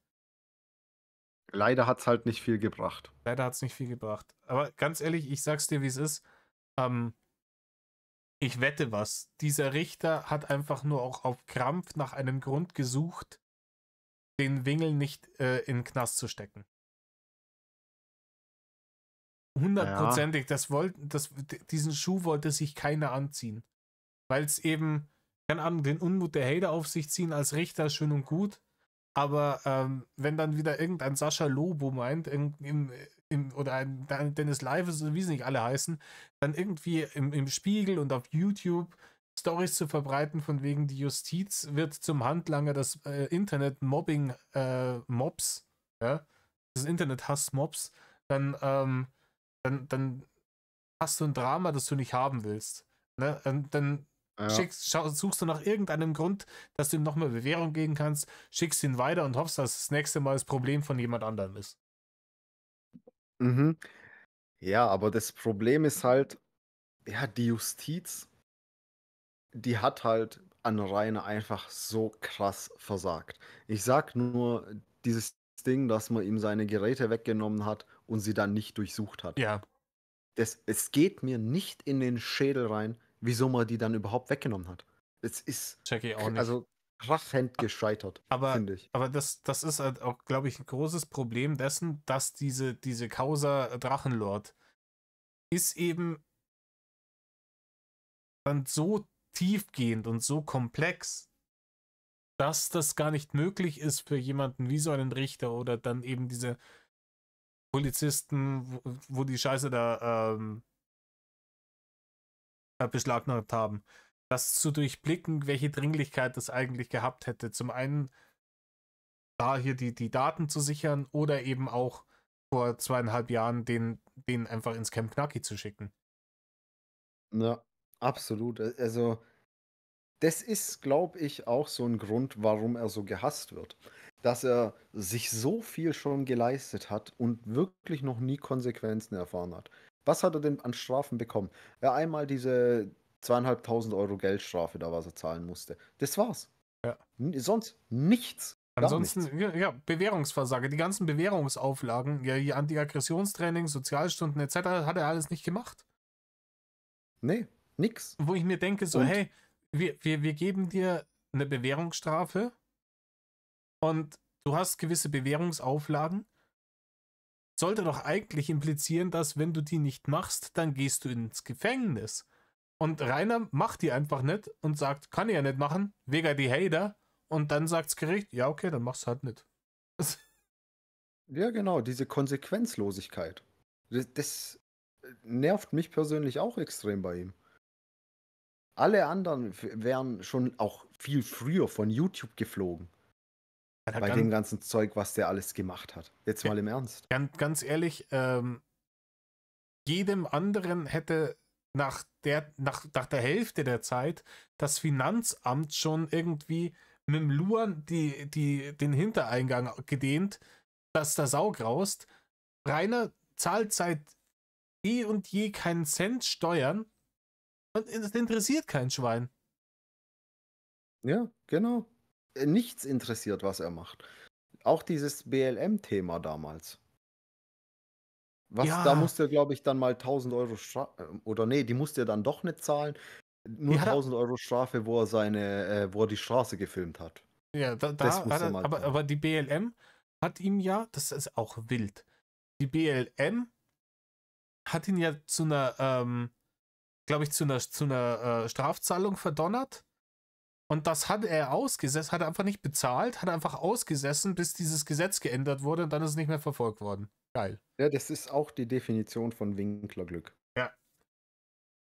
Ey, und ich bin bis heute noch nicht schlüssig. Was glaubst du? Hat er diesen Antrag selber gestellt oder haben den Hater in seinem Namen gestellt? Ich glaube, das war ein Hater. Also er selber ist dafür auf jeden Fall zu blöd gewesen.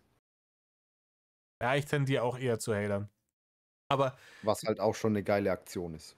aber nichtsdestoweniger, es hat zu einem meiner absoluten Lieblingsmomente im Game geführt. Wenn es nicht sogar mein Lieblingsmoment im Game ist.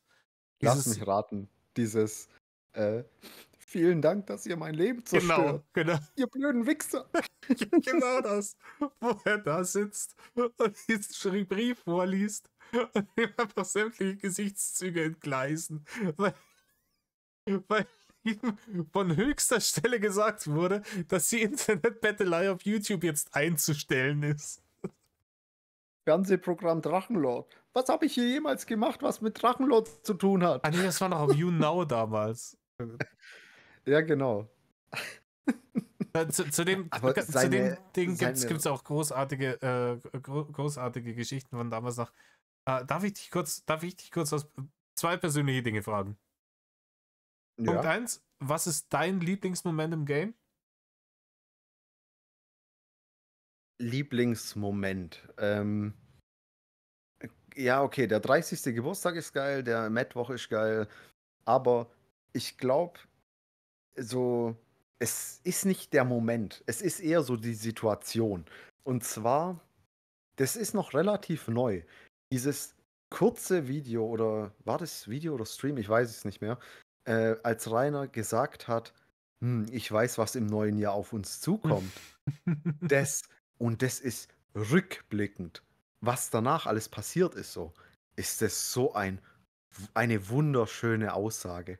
Klassischer Hochmut kommt vor den Fallsituationen. Ganz Ja. genau, das ist so befriedigend, dieses Video heute zu sehen.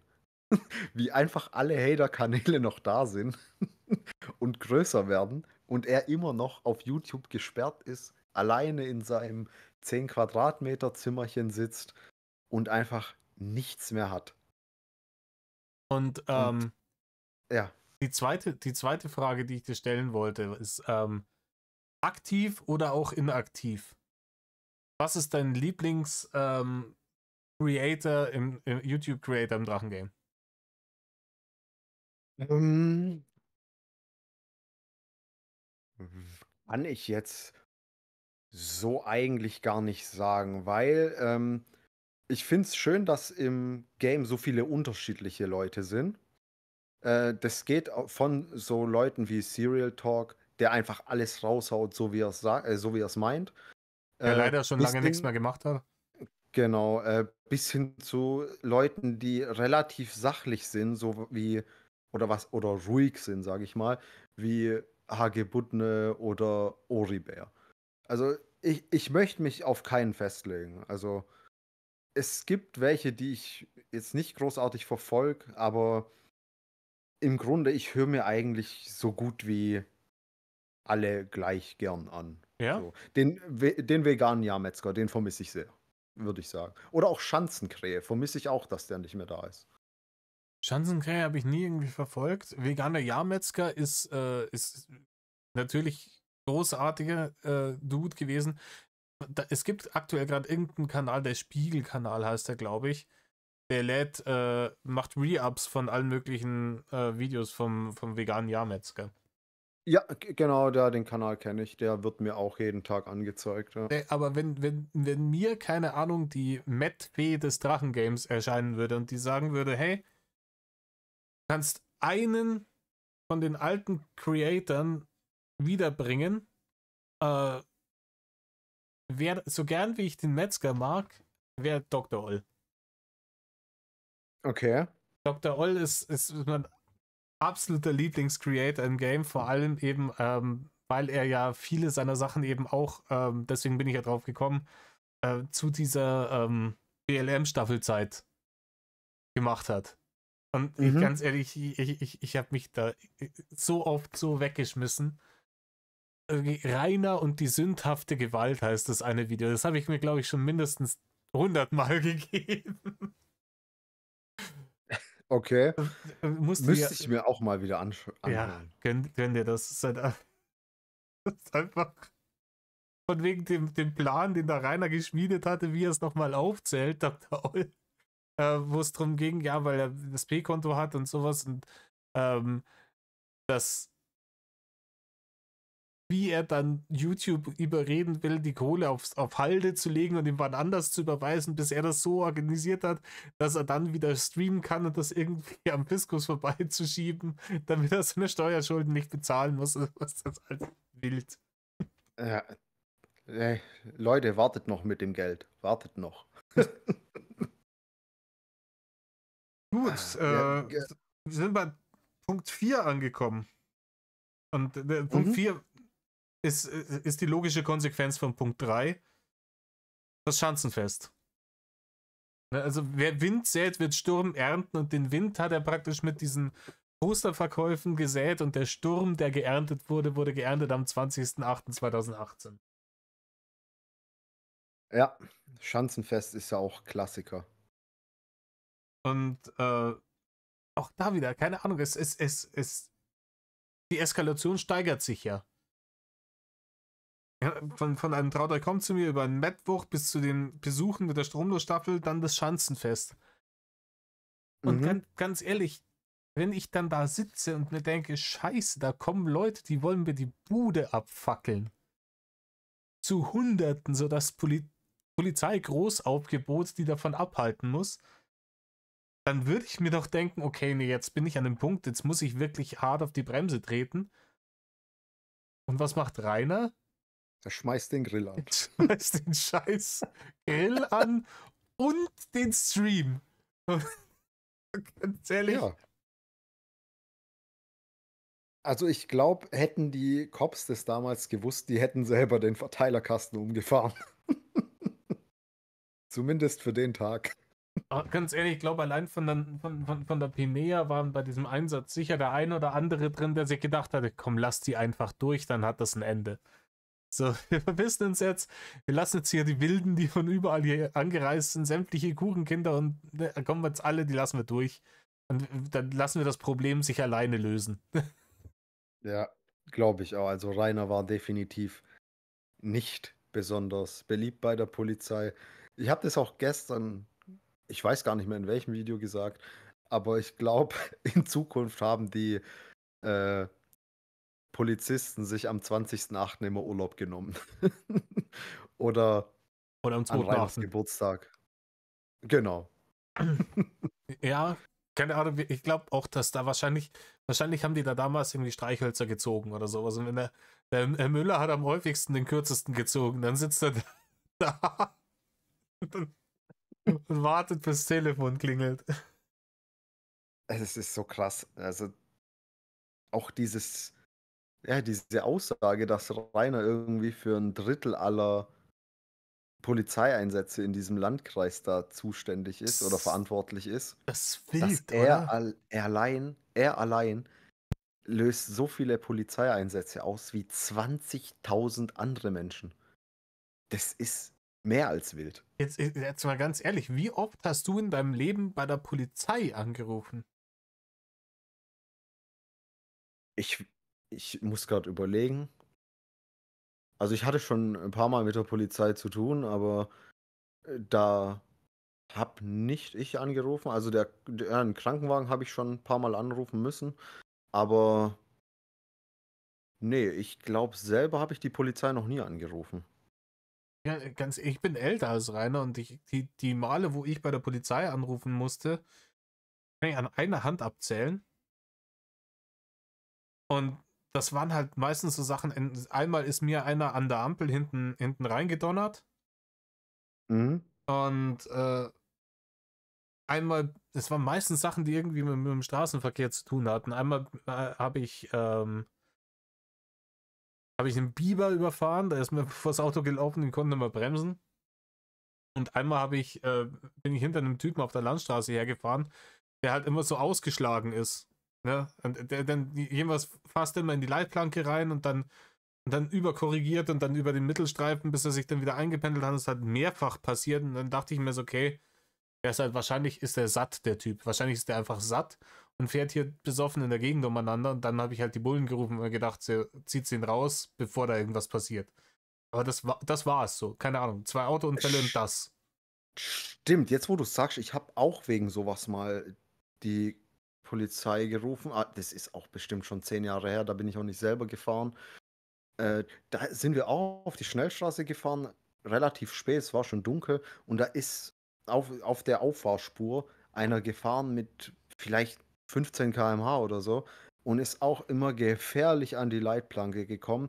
Und da habe ich auch die Cops angerufen und gesagt, ja, wo wir gerade sind und dass hier einer ziemlich auffällig fährt. Ja. Aber was da dann dabei rausgekommen ist, weiß ich nicht, keine Ahnung. Also ist auch schon über 10 Jahre her. Aber ansonsten, ja. Wegen mir wurde schon die Polizei gerufen und da habe ich eine Anzeige bekommen wegen Beleidigung. Echt. Äh, ja, aber derjenige oder diejenige hat dann direkt auch eine kassiert wegen Nötigung. Lass mich raten, auch Aber Straßenverkehr. ja, genau, da Ja. war ich mit meiner Schwester im Auto, die hat mich heimgefahren und dann ist eine Frau im Kreisverkehr fast in uns reingedonnert.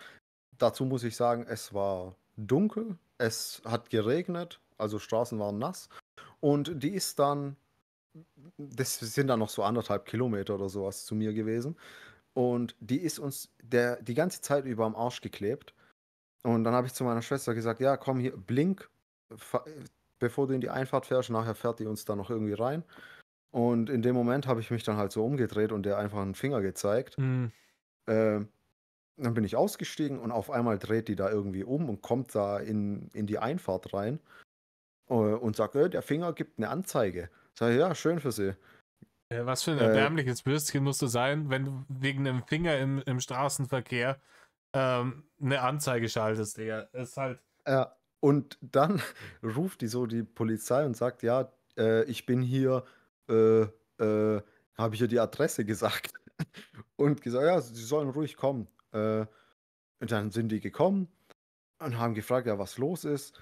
Habe ich das denen so erklärt. Dann haben die gefragt, ja, haben sie ihr den Finger gezeigt? Ich habe gesagt, nee, selbstverständlich nicht, sowas würde ich doch nie tun. Äh, aber sie ist uns fast reingefahren und dann bis hierher mit einem Meter Abstand hinter uns gefahren und in der Straße ist auch so 50 erlaubt und die ist wirklich am Arsch geklebt. Ich bereue immer noch, dass ich das nicht gefilmt habe. Hm. Aber ja, und dann in ihrem Auto waren aber 3 kleine Kinder. Also was heißt klein? Vielleicht einer so 10, 11 vorne und hinten vielleicht so ein Dreijährige und Fünfjährige, keine Ahnung. Und Und habe ich auch dann hast du einfach die Hose runtergelassen. ja, wollte ich, aber die Polizei war ja da. Achso. Und außerdem nein, weil von den Kindern, da waren auch Mädchen dabei. Wären es Achso. nur Jungs, dann hätte ich es auf jeden Fall gemacht, Ja. natürlich. Ja, nee, Die komm. kennen sowas ja schon. Ja, und dann hat die halt auch eine Anzeige bekommen wegen Nötigung. Hat mich halt wegen Beleidigung angezeigt. Und ich habe zu den Bullen gesagt, ey, guck mal, nachts, Straße ist nass, es regnet, es ist dunkel und die fährt wie so eine Gestörte hier mit 3 kleinen Kindern im Auto. Also die wird auch nicht Mutter des Jahres, oder? Ja. Und ja, die Polizei hat auch den Kopf geschüttelt. Aber da kam bis heute nichts. Was will die auch machen? Die kann mir das ja nicht beweisen, dass ich das gemacht habe. Steht Aussage gegen Aussage. Im Gegenteil, du hast noch eine Zeugin und Ja, sie halt nicht. ja, genau. Das war so lächerlich. Du hast auch richtig gemerkt, das ist so eine Ökotussi, so eine Körnerfresserin. Das ist, Ja, wie gesagt, ja, keine Ahnung, wer wegen sowas irgendwie Anzeigen schaltet. Ich habe auch schon ein paar Leuten den Finger gezeigt im Straßenverkehr, so, keine Ahnung. ja. Gut, aber wir sind ein bisschen abgeschwiffen, aber ist auch mal interessant, wie dein Strafregister irgendwie. Ja, sorry. Schwerverbrecher, Bewährungsversager. Ja, der Name kommt nicht von ungefähr. Street Credibility. Das ist Ja, das ich Ding. bin ein richtiger Bad Boy, Alter. Auf jeden Fall, das Schanzenfest ist passiert, diverse Besuche sind passiert und dann sind wir bei Punkt 5 bei mir, die ersten Verurteilungen. Zum Beispiel wegen der Pfefferspray-Attacke. Mhm. Ich weiß es nicht, wenn du richtig Scheiße baust und du kommst vor Gericht und du wirst tatsächlich verurteilt zu einer Bewährungsstrafe und bist dann vorbestraft, was denkst du dir dann? Ja, dass ich mich jetzt erstmal ein wenig zurücknehme, würde ich sagen. Also du würdest jetzt nicht irgendwie nach Hause gehen und eine Woche später einem eine Taschenlampe über den Kopf hauen oder so. Nee. Was ja der logische nächste Schritt wäre. Ne? Dann Mhm. sagt Vor sie, allem durch den Zaun. nur Bewährung, ihr Versage, dann mache ich halt nochmal. Ja. Und das ist es. Während seiner Bewährung hat er noch viel mehr Scheiße gebaut und es ist ihm einfach nichts passiert. Und ich finde auch das Ganze, dass er keine vernünftige Strafe bekommen hat, ist auch so ein richtiger Mittelfinger ins Gesicht von der Polizei dort. Ja. Ja, Weil was der die beleidigt hat. ich verstehe dann das Konzept von dieser Bewährung kriegen nicht, wenn du wirklich einfach auf alles scheißen kannst, genau dieselben Dinge nochmal tun, also die Bewährungsauflagen nicht erfüllen, dieselben Straftaten, wieder Körperverletzung nochmal tun und andere Straftaten on top und dann nochmal Bewährung kriegst, wenn du halt offensichtlich davor schon ein Bewährungsversager warst. Also, Genau, wenn ja, du schon aber gezeigt dann hast, schau dir dass mal. du das nicht bringst, dich zu bewähren, Ja, dass du dich eben nicht zusammenreißen kannst, warum du dann nicht in den Knast gehst. schau dir doch mal, ich weiß nicht, ob du das gesehen hast, im Schanzenwatch war ja mal dieses Strafregister von Kartal drin. Der Ja, hat ja auch irgendwie 6-mal Bewährung gehabt. ist auch Da wild. wegen Hehlerei, wegen Drogenhandel, wegen was weiß ich, was da alles drin Ich stand. glaube, Körperverletzung, Raub.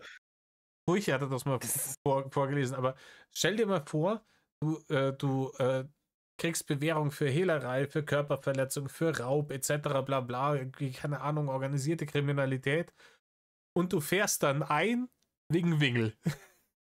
ja, weil du irgend so einem 16-Jährigen den Perso weggenommen hast. Ja, wegen Nötigung dann. Ja, Es, aber aber es wurde halt auch mal Zeit. in der Endkonsequenz wegen Wingel. Ja, genau. Das Rainer baut Das, permanent Scheiße und andere Leute gehen in den Knast. Das ist schon. das ist. Also ganz klar, mit Kartal hat es keinen Falschen getroffen. War jetzt da Absolut eigentlich nicht. diese Berufungsverhandlung schon? Weiß man jetzt, ob der in den Knast geht oder nicht? Ich weiß es nicht. Also, leider ist ja im Schanzenwatch gerade nichts Neues. Mhm. Aber es bleibt spannend, ne? Aber der hat es auch nicht anders verdient, jetzt mal ehrlich. Ja, ja, ganz ehrlich, ja, da hat es definitiv keinen Falschen getroffen. Ne? Und Na, der hat ja auch, der hat diese ganze Geschichte mit Rainer auch nicht gemacht, weil er großer Philanthrop ist. Der hat sich halt gedacht, hier, keine Ahnung, den mache ich jetzt hier zu meinem Goldesel. Und Katal war für kurze Zeit Rainers Internetzuhälter. ja, ja, du weißt doch noch, in einem der Indigo-Bärchen-Dinger hat er doch auch gesagt, ja, ich glaube, Kartal ist sauer, Hm. weil ich nicht das erbettelt habe, was er wollte. Ja, aber das hatte ich auch. Das, das, dieser Gedankengang von Rainer. Er geht auf Kick zum Betteln, nimmt an dem Tag 60 Euro ein und kauft sich dann von diesen 60 Euro die Deluxe-Edition von Diablo 4 für 100 Euro. So, dann wundert sich dann auch langsam nicht mehr, wie der so viele Schulden anhäufen wenn der so wirtschaftet. Das, Ja, was? mir ganz ehrlich, dieses Schuldending, ich weiß nicht, ob das bei dir jetzt noch ein Punkt ist, ein Extrapunkt auf deiner Liste, aber Nein. okay, dann kann Das ich war das so ja mehr hier oder mal weniger in dieser anbringen. Stromlos-Geschichte mit drin eben. Mhm. Mir geht's nicht in den Schädel, wie der oder wie jemand so viele Schulden aufbauen kann und am Ende davon auch nichts hat. Andere Leute, die haben auch Schulden, weil sie sich irgendwas gekauft haben, eine Wohnung, ein Auto, wie auch immer. Mhm. Da ist das ja ganz normal. Aber Oder die waren in einem schönen Urlaub, den sie sich hätten nicht leisten können und genau, ne? genau, also hatten irgendwas davon. Ja. Aber Rainer, äh, wie geht das überhaupt? Also, ich weiß noch, ich war mal mit 'm Kumpel, der hatte auch irgendwie mal 'n Schufa-Eintrag wegen Mietschulden oder so was oder weil er Handyrechnung nicht gezahlt hat. Da waren wir beim Mediamarkt und er wollte sich 'ne Playstation kaufen auf Pump. Äh, und der hätte irgendwie 'ne Monatsrate von 13 € gehabt und hat das nicht bekommen, weil er eben in der Schufa drinne stand. Mhm. Und da frage ich mich, wie hat Rainer es geschafft, diese 60.000 € Schulden aufzubauen? Wer hat dem immer wieder Geld gegeben? Hat der sich Check ich auch halt auch nicht. einfach Sachen auf Raten gekauft und es nicht gezahlt? Hat er irgendwelche Handyverträge abgeschlossen und nicht gezahlt? Nee, ich Also, glaube, ich dass das verstehe es nicht. tatsächlich so diese Fixkosten-Dinger sind, die du wirklich schwierig, wie gesagt, so ähnlich wie bei der Stromgeschichte. Aber du musst ja zum Beispiel, in Deutschland musst du ja eine Krankenversicherung haben. Ja? Du musst krankenversichert sein. Ja, ja. Und wenn du halt nicht ein normaler Arbeitnehmer bist, wo das praktisch mehr oder weniger dann mit dem Gehalt abgerechnet wird, etc., dann musst du dich halt, wenn du selbstständig bist, so wie Rainer es war, musst du dich halt selber drum kümmern. Das ist teuer. Dich da dann als Selbstständiger selber versichern zu müssen, ist richtig, richtig teuer. Das kostet massiv Kohle. Jeden Monat. Ja, Und was kostet es? Sind es so ähm, 400, 500 € im Monat oder? mehr, glaube ich sogar. Echt? Okay. Mir hat's mal jemand gesagt, aber ich kann es gerade. Warte, dann googeln wir doch mal. Mhm.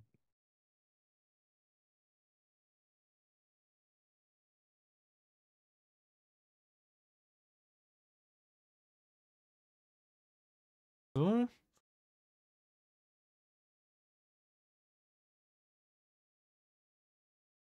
Okay, Höchstbetrag liegt bei 812 €. Ja, und Mindestbetrag bei 192, So, oder? ja, genau. Googeln wir gerade, glaube ich, das Ja, Gleiche. ja. Ja. Ah, okay.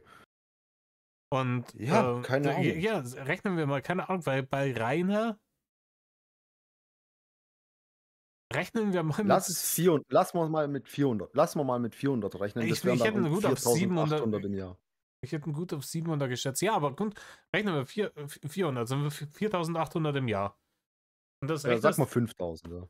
runden wir auf 5.000 pro Jahr und das rechnen wir jetzt für, bei Plasto Jakob hat er bis 2013 gearbeitet. Dann haben wir ab 2014, 15, 16, 17, 18, sind wir bei 5 Jahren, 19, 20, 21, 22, 23, 10 Jahre. Das sind dann 50.000 €. Ja, aber es waren ja noch andere Schulden auch, oder? Weil jetzt kam ja erst unlängst kam ja dieses Krankenversicherungsding, AOK-Schulden von 15.000. Ja gut, Also, vielleicht wir haben, haben wir auch wir, zu hoch gerechnet. nee, glaube ich nicht, weil wir haben ja vorher schon etabliert, dass er ja auch lange Zeit dieses P-Konto hatte, als er noch in der Schanze gewohnt hat. Und da sind ja auch wirklich ähm, immer ein paar tausend Euro reingekommen, jeden Monat. Und dann ne, sind dann natürlich über das P-Konto dann dafür die Schulden getilgt worden. Und das kann schon hinhauen. Das kann schon hinhauen, Mhm. von dem, was ihm da gezwickt haben, dass dann da die Schulden getilgt wurden. Und der hat halt jetzt einfach wieder neu aufgebaut, weil er halt einfach nichts lernt. Ja, und die Steuerschulden halt. Die Ganz, sind wahrscheinlich auch ordentlich. die möchte ich gar nicht wissen. Also, ich würde es schon gerne wissen, aber ich check nicht, warum das irgendwie nie Thema ist. Weißt du, wie Ja. man, wäre ihm da das Finanzamt richtig heftig im Genick, hätte er das irgendwann schon mal geleakt in den letzten 5, 6 Jahren. Mhm. Und das haben wir Also, aber. Wir haben da nicht so eine klare Informationslage wie bei anderen Dingen, die er seinen guten Kumpels erzählt hat. ja, stimmt auch wieder, ja.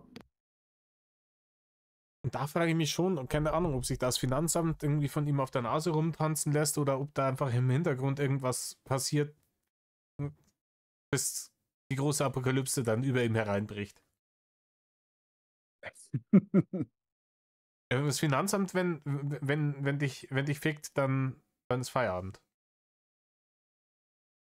Ja, auch Reiners Schufa ist doch auch bekannt. Mhm. Also wie viele Einträge der da drin hat. Das ist auch Da war es abnormal. doch mal wegen seinem Schufa-Score, dass der praktisch schon, also schon so jenseits von Gut und Böse ist, dass, keine Ahnung, wenn sich ein Päckchen Kaugummi für 1 € irgendwie auf Pump kaufen will, dann kriegt er das nicht. Das ist halt, und das wird wahrscheinlich auch einer der Gründe gewesen sein, warum der damals diese Mietswohnung nicht gekriegt hat in Ja, Nürnberg. ich habe mir diesen Schufa-Score hier mal aufgerufen. Reiners. Also, ja, das sind irgendwie 142 Positionen drauf. Also, ja, hier. Offener Forderungsbetrag 1900. Offener Forderungsbetrag 2000. Also, ja, immer ein Monat später. Es ist immer höher geworden. Dann hier Klarna Bank, Smava GmbH, Solaris Bank, hier, da, Telekom, Vodafone, Inkasso GmbH, Oder warum hat er Otto denn GmbH. Telekom und Vodafone? Keine Ahnung. Hier, Volkswagen Bank. Alter, Äh, sag mir jetzt, warte mal. Sag mir nicht, der hat sich von der Telekom diese Glasfaser dahingelegt und war zu dumm, seinen Vodafone-Vertrag zu kündigen und hat den einfach weiterlaufen lassen. Hat praktisch 2-mal für Internet bezahlt jeden Monat. ja, hier, Vodafone, hier, 10.08.21. Da steht ja immer dran, wann eine Anfrage zur Bonitätsprüfung kam. Hier, 10.08.21 hat Vodafone GmbH eine Anfrage zur Bonitätsprüfung gestellt. Dann 7.08.21 Sky hat eine Anfrage zur Identitätsprüfung gestellt. Das heißt, er wollte sich da wahrscheinlich anmelden. Dann hier EWE-Tel hat Anfrage gestellt. Das ist ein paar Monate vorher. Hanseatic GmbH Bank Anfrage gestellt. Landesbank Baden-Württemberg hat Payback Visa Anfrage. TF Bank Anfrage. Westfalia Werkzeug Company hat Bonitätsprüfungsanfrage gestellt. Klarna, Roadsurfer, PayPal, Klarna, RatePay, Rewe, Delta Inkasso. Alter, das ist unglaublich, was hier alles. Äh, Smava, Wire7 Tech GmbH, Rainer lebt, Telekom. ich glaube, der vegane Jahrmetzger hat das mal gesagt. Rainer lebt, seitdem Rudi gestorben ist, wie ein 13-Jähriger, der sturmfrei hat. Das ist abnormal. Also ich glaube, ja, okay, diese 121 Positionen, die sind ja nur von 2021. Ups. Huch. Fuck. Alter Schwede. Ja, Ach wild. du Scheiße. Ganz wild. So, wir haben, also Verurteilungen haben nichts gebracht. Ist auch klar, weil Rainer jedes Mal gemeint hat, ich muss nicht in den Knast, das heißt, ich bin praktisch freigesprochen worden. Und Mhm. dieses Konzept Verurteilung auf Bewährung hat er, glaube ich, bis heute nicht begriffen. Nee, natürlich nicht. Dann Ach, sind wir jetzt an dem Punkt, äh, das war in einem Zeitraum, als er Kontakt zum Cola-Bärchen hatte. Der legendäre 30. Geburtstag. Das ist mein 6. Punkt mhm. auf der Liste. Ein wunderschöner Tag. Das ist ein sehr wunderschöner Tag. Das ist auch so ein Ding, was ich mir immer wieder anschauen kann. Einfach 5 Jahre her. Jetzt. Das ist wild, 5 Jahre her, ja. Mhm. Und natürlich unter dem Gesichtspunkt, wenn man sich in den Hinterkopf ruft, so was während dem Zeitpunkt mit dem Cola-Bärchen los war. Mhm. Dann wird Genau, das einem, war ja in der Zeit. dann wird einem einiges deutlich klarer. Ne?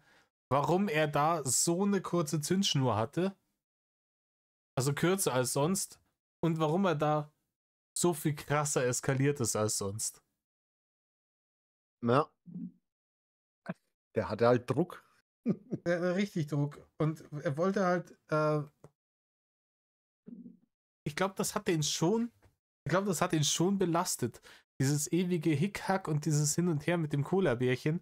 Und dass die halt einfach partout nicht so wollte, wie er das wollte. Er hat jedes Mal, weil er jedes Mal dann versucht hat, mit verschiedenen Taktiken, ob jetzt mal hier passiv-aggressiv oder dann doch wieder kriecherisch und schleimend bei ihr angekrochen zu kommen und dann doch wieder versucht, sie irgendwie mit irgendwelchen sexuellen Avancen irgendwie. Dann kommen wieder Manipulationsgeschichten, wo er erzählt, dass er nicht irgendwie noch 5 andere Weiber hätte, die ihn gerne haben wollten. Und dass das alles dann immer nicht funktioniert hat und die halt immer auf ihrem Standpunkt blieb. Und dann immer diese unliebsamen Themen wie dieser AIDS-Test und die ganzen Geschichten. Das hat ihn, glaube Mhm. ich, wirklich fertig gemacht, weil er sich gedacht hat, verdammte Axt, ich habe jetzt diesen Fisch da an der Angel, aber ich krieg den einfach nicht ins Boot gehievt. Es ist wirklich schlimm, ja. Also, das Cola-Bärchen, das hat am 23. August hat das Ganze geendet. Da war der Mehl- und Cola-Aktion. Genau, ja.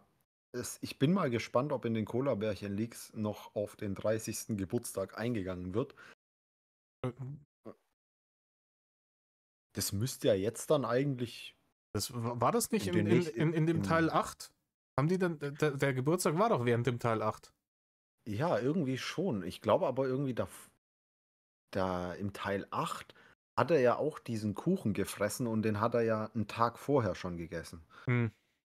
Ja, Da natürlich, weil müsste eigentlich, Rainer kann das nicht. Sich einen Kuchen dahinstellen, sich einen Kuchen kaufen am Tag vor seinem Geburtstag und dann warten, bis dann tatsächlich der Geburtstag ist, bevor er den frisst. Der frisst ihn am selben Tag.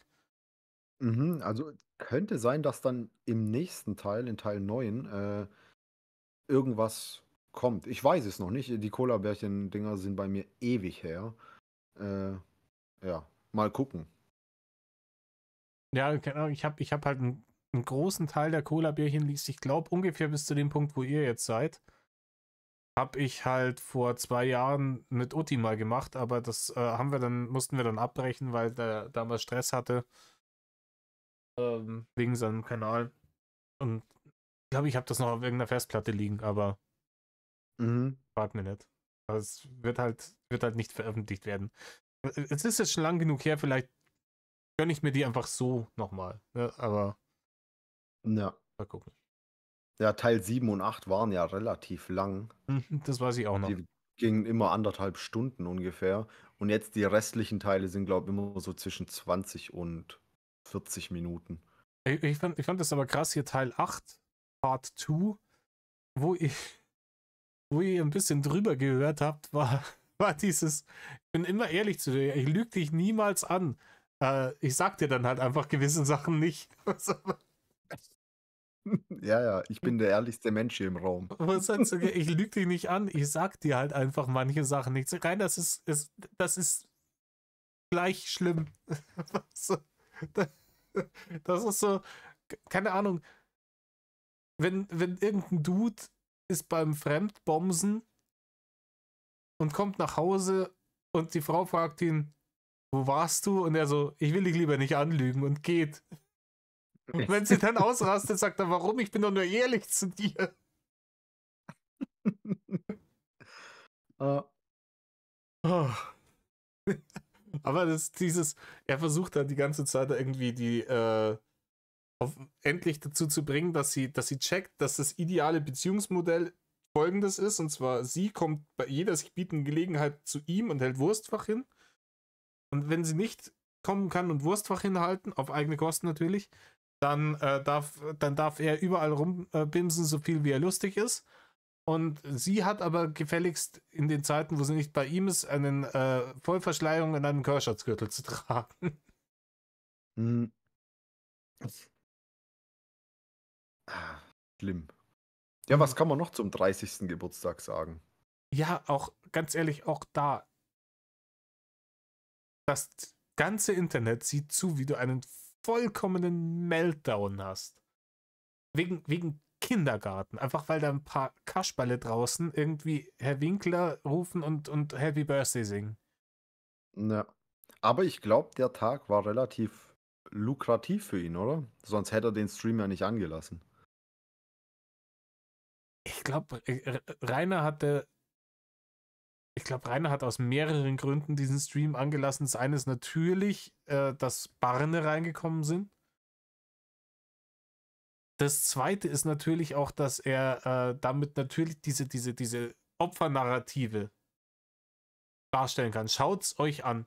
Ich sitze hier und will nur in Ruhe meinen Geburtstag verbringen und die lassen mich nicht in Ruhe. Das sind die Hater. Und natürlich, dass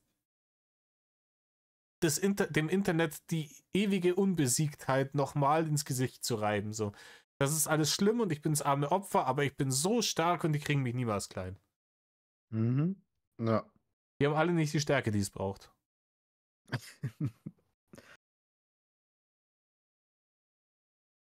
Wir haben auch nicht die Stärke, die es braucht, um ohne Arme vom Sofa aufzusetzen. Genau.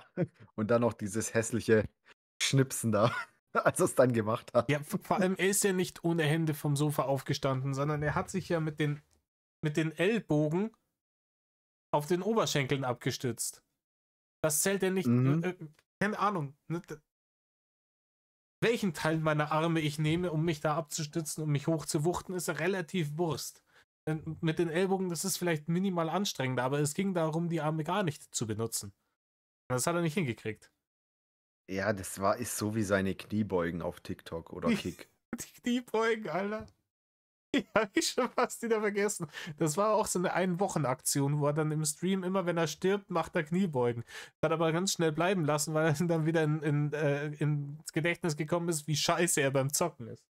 Er wollte ja auch für andere Sachen Kniebeugen machen. Einmal für Geld und dann, wenn er irgendwelche Wörter sagt, die er eigentlich Nicht mehr sagen ja, würde. Die nicht Hater mehr zum sagen. Beispiel anspricht. Genau, oder letzten Endes oder irgendwie solche Sachen. Ja, wenn er mal durchgezogen hätte. Na, Wenn er das mal durchgezogen hätte. Aber ganz ehrlich, Rainer hat so viele Möglichkeiten gehabt, entweder eine Ausfahrt aus der Nummer zu nehmen oder zumindest einen Spurwechsel.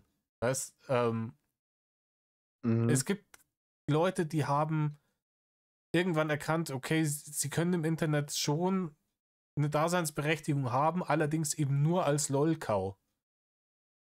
Und da grätscht ihm halt der Narzissmus rein. Kennst du die Buberts? Die was? Die Buberts. Nicht Buberts, sondern die Buberts. Das ist Nee. so eine Assi-Familie, die haben irgendwann in den 90ern mal irgendwie 7 Millionen Mark beim Lotto gewonnen. Und Sind es die, wo so eine Kartbahn in ihrer... genau, die. Okay, ja, dann kenne ich, ja. Und Ja. die, Die hat eine Kartbahn im Garten dann. und die Alte ist auch hohl wie trockenes Brot und war der Meinung, sie hat irgendwie so eine Gesangskarriere und hat dann da Lieder aufgenommen und es war halt alles scheiße. Das ist so wie bei Rainer. Ungefähr auch auf dem Niveau. Und die haben sich dann immer, scheiße, das funktioniert das nicht. Ein Buch haben sie geschrieben, dieses überall Kohle reingebuttert und nie irgendwie das, was wieder rausgekommen ist. Und dann hat man denen so einen Berater zur Seite gestellt und der hat gesagt, hey, du kannst ruhig mit Musik im Internet dein Geld verdienen, ist alles überhaupt kein Problem. Du musst dir halt nur bewusst sein, dass du scheiße bist und das selbstironisch machen. Das hat er ja so gesagt. So, du hast kein Talent. Die einzige Möglichkeit, um das irgendwie zu vermarkten ist, werde dir bewusst, dass du eine LOL-Cow bist und bediene genau dieses Klientel.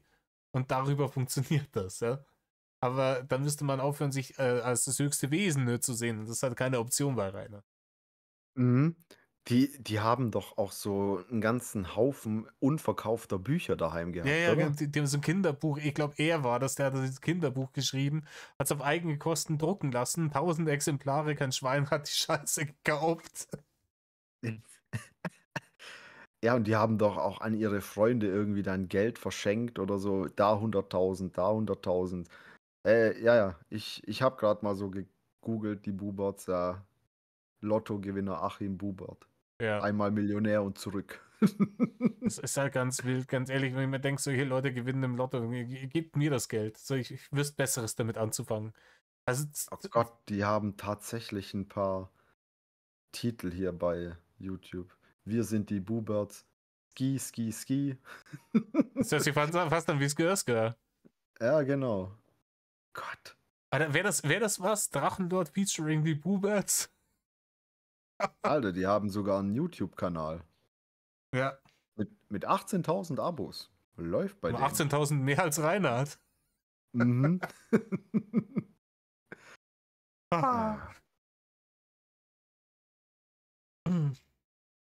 Naja, aber weißt du, sogar solche Fehlzünder, sogar die haben es irgendwann gecheckt, weißt du? Nicht mal Rainer. Ganz ehrlich, aber wenn ich im Lotto gewinnen würde, zum Thema irgendwie an Leute verschenken, ich glaube, meiner Frau würde ich sagen, weil die das mitkriegen würde.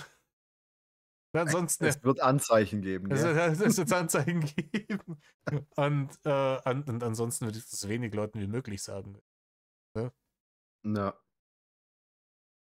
Es gibt so einen Typen, der macht das hauptberuflich, er beratet Lotto-Millionäre. Mhm. Da gibt es Ja, auch ist bestimmt Videos, auch interessant. da gibt es Ja. auch Videos auf YouTube, Interviews mit dem, was der so erlebt hat. Also der ist dann praktisch wenn du irgendwie Millionen im Lotto gewinnst, dann setzen die sich mit dir in Verbindung und sagen, hey, eine Planung, wenn du Hilfe haben willst, wie, was, wo, Tipps aus Erfahrungsberichten von früheren Gewinnern. Und die helfen einem dann, dass man eben nicht so endet wie die Buberts oder wie ein Rainer Winkler enden würde, wenn er im Lotto gewinnt, dass in kürzester Zeit wieder alles weg ist, sondern dass man sich das ein bisschen erhalten kann. Also ich glaube, wenn Rainer im Lotto gewinnen würde, dann hätten wir relativ schnell die 300-Kilo-Staffel. Ganz, ganz locker. Ja, das würde er wahrscheinlich nicht lange überleben. Aber es wäre auch, Ja. keine Ahnung, wenn du Rainer heute 1 Million Euro gibst, ich verspreche dir, heute ist der 18.09.2024. Am 18.09.2025 ist der blank Und hat noch Schulden. und hat Schulden. Ja, ist doch so. Ist so. Wenn wir mal ehrlich sind, ja. Natürlich. Ist so, je mehr Geld er hat, desto schneller gibt das aus. Ja.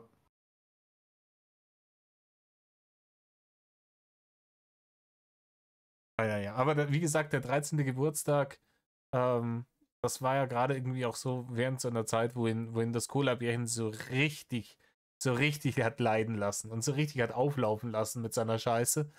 Und dass er dann da extra matt war, ist dann natürlich. Also eigentlich müssten alle Hater dem Cola-Bärchen Merci und einen Blumenstrauß schicken, weil ohne die wäre der 30. Geburtstag, glaube ich, in dem Maße nicht eskaliert. Ja, glaube ich auch. Weil ich bin gespannt, ob da noch was kommt. Weil wir wissen alle, Rainer hat keine hohe Frustrationstoleranz und die hat ihn praktisch schon an die Grenze seiner Frustrationstoleranz gebracht. Ich glaube sogar schon ein bisschen drüber. Das heißt, der hat schon auf 180 angefangen an dem Tag. Und dann hat es halt einfach nur noch einen Funken für die Explosion gebraucht. Ja. Dieses auf den Tisch schlagen.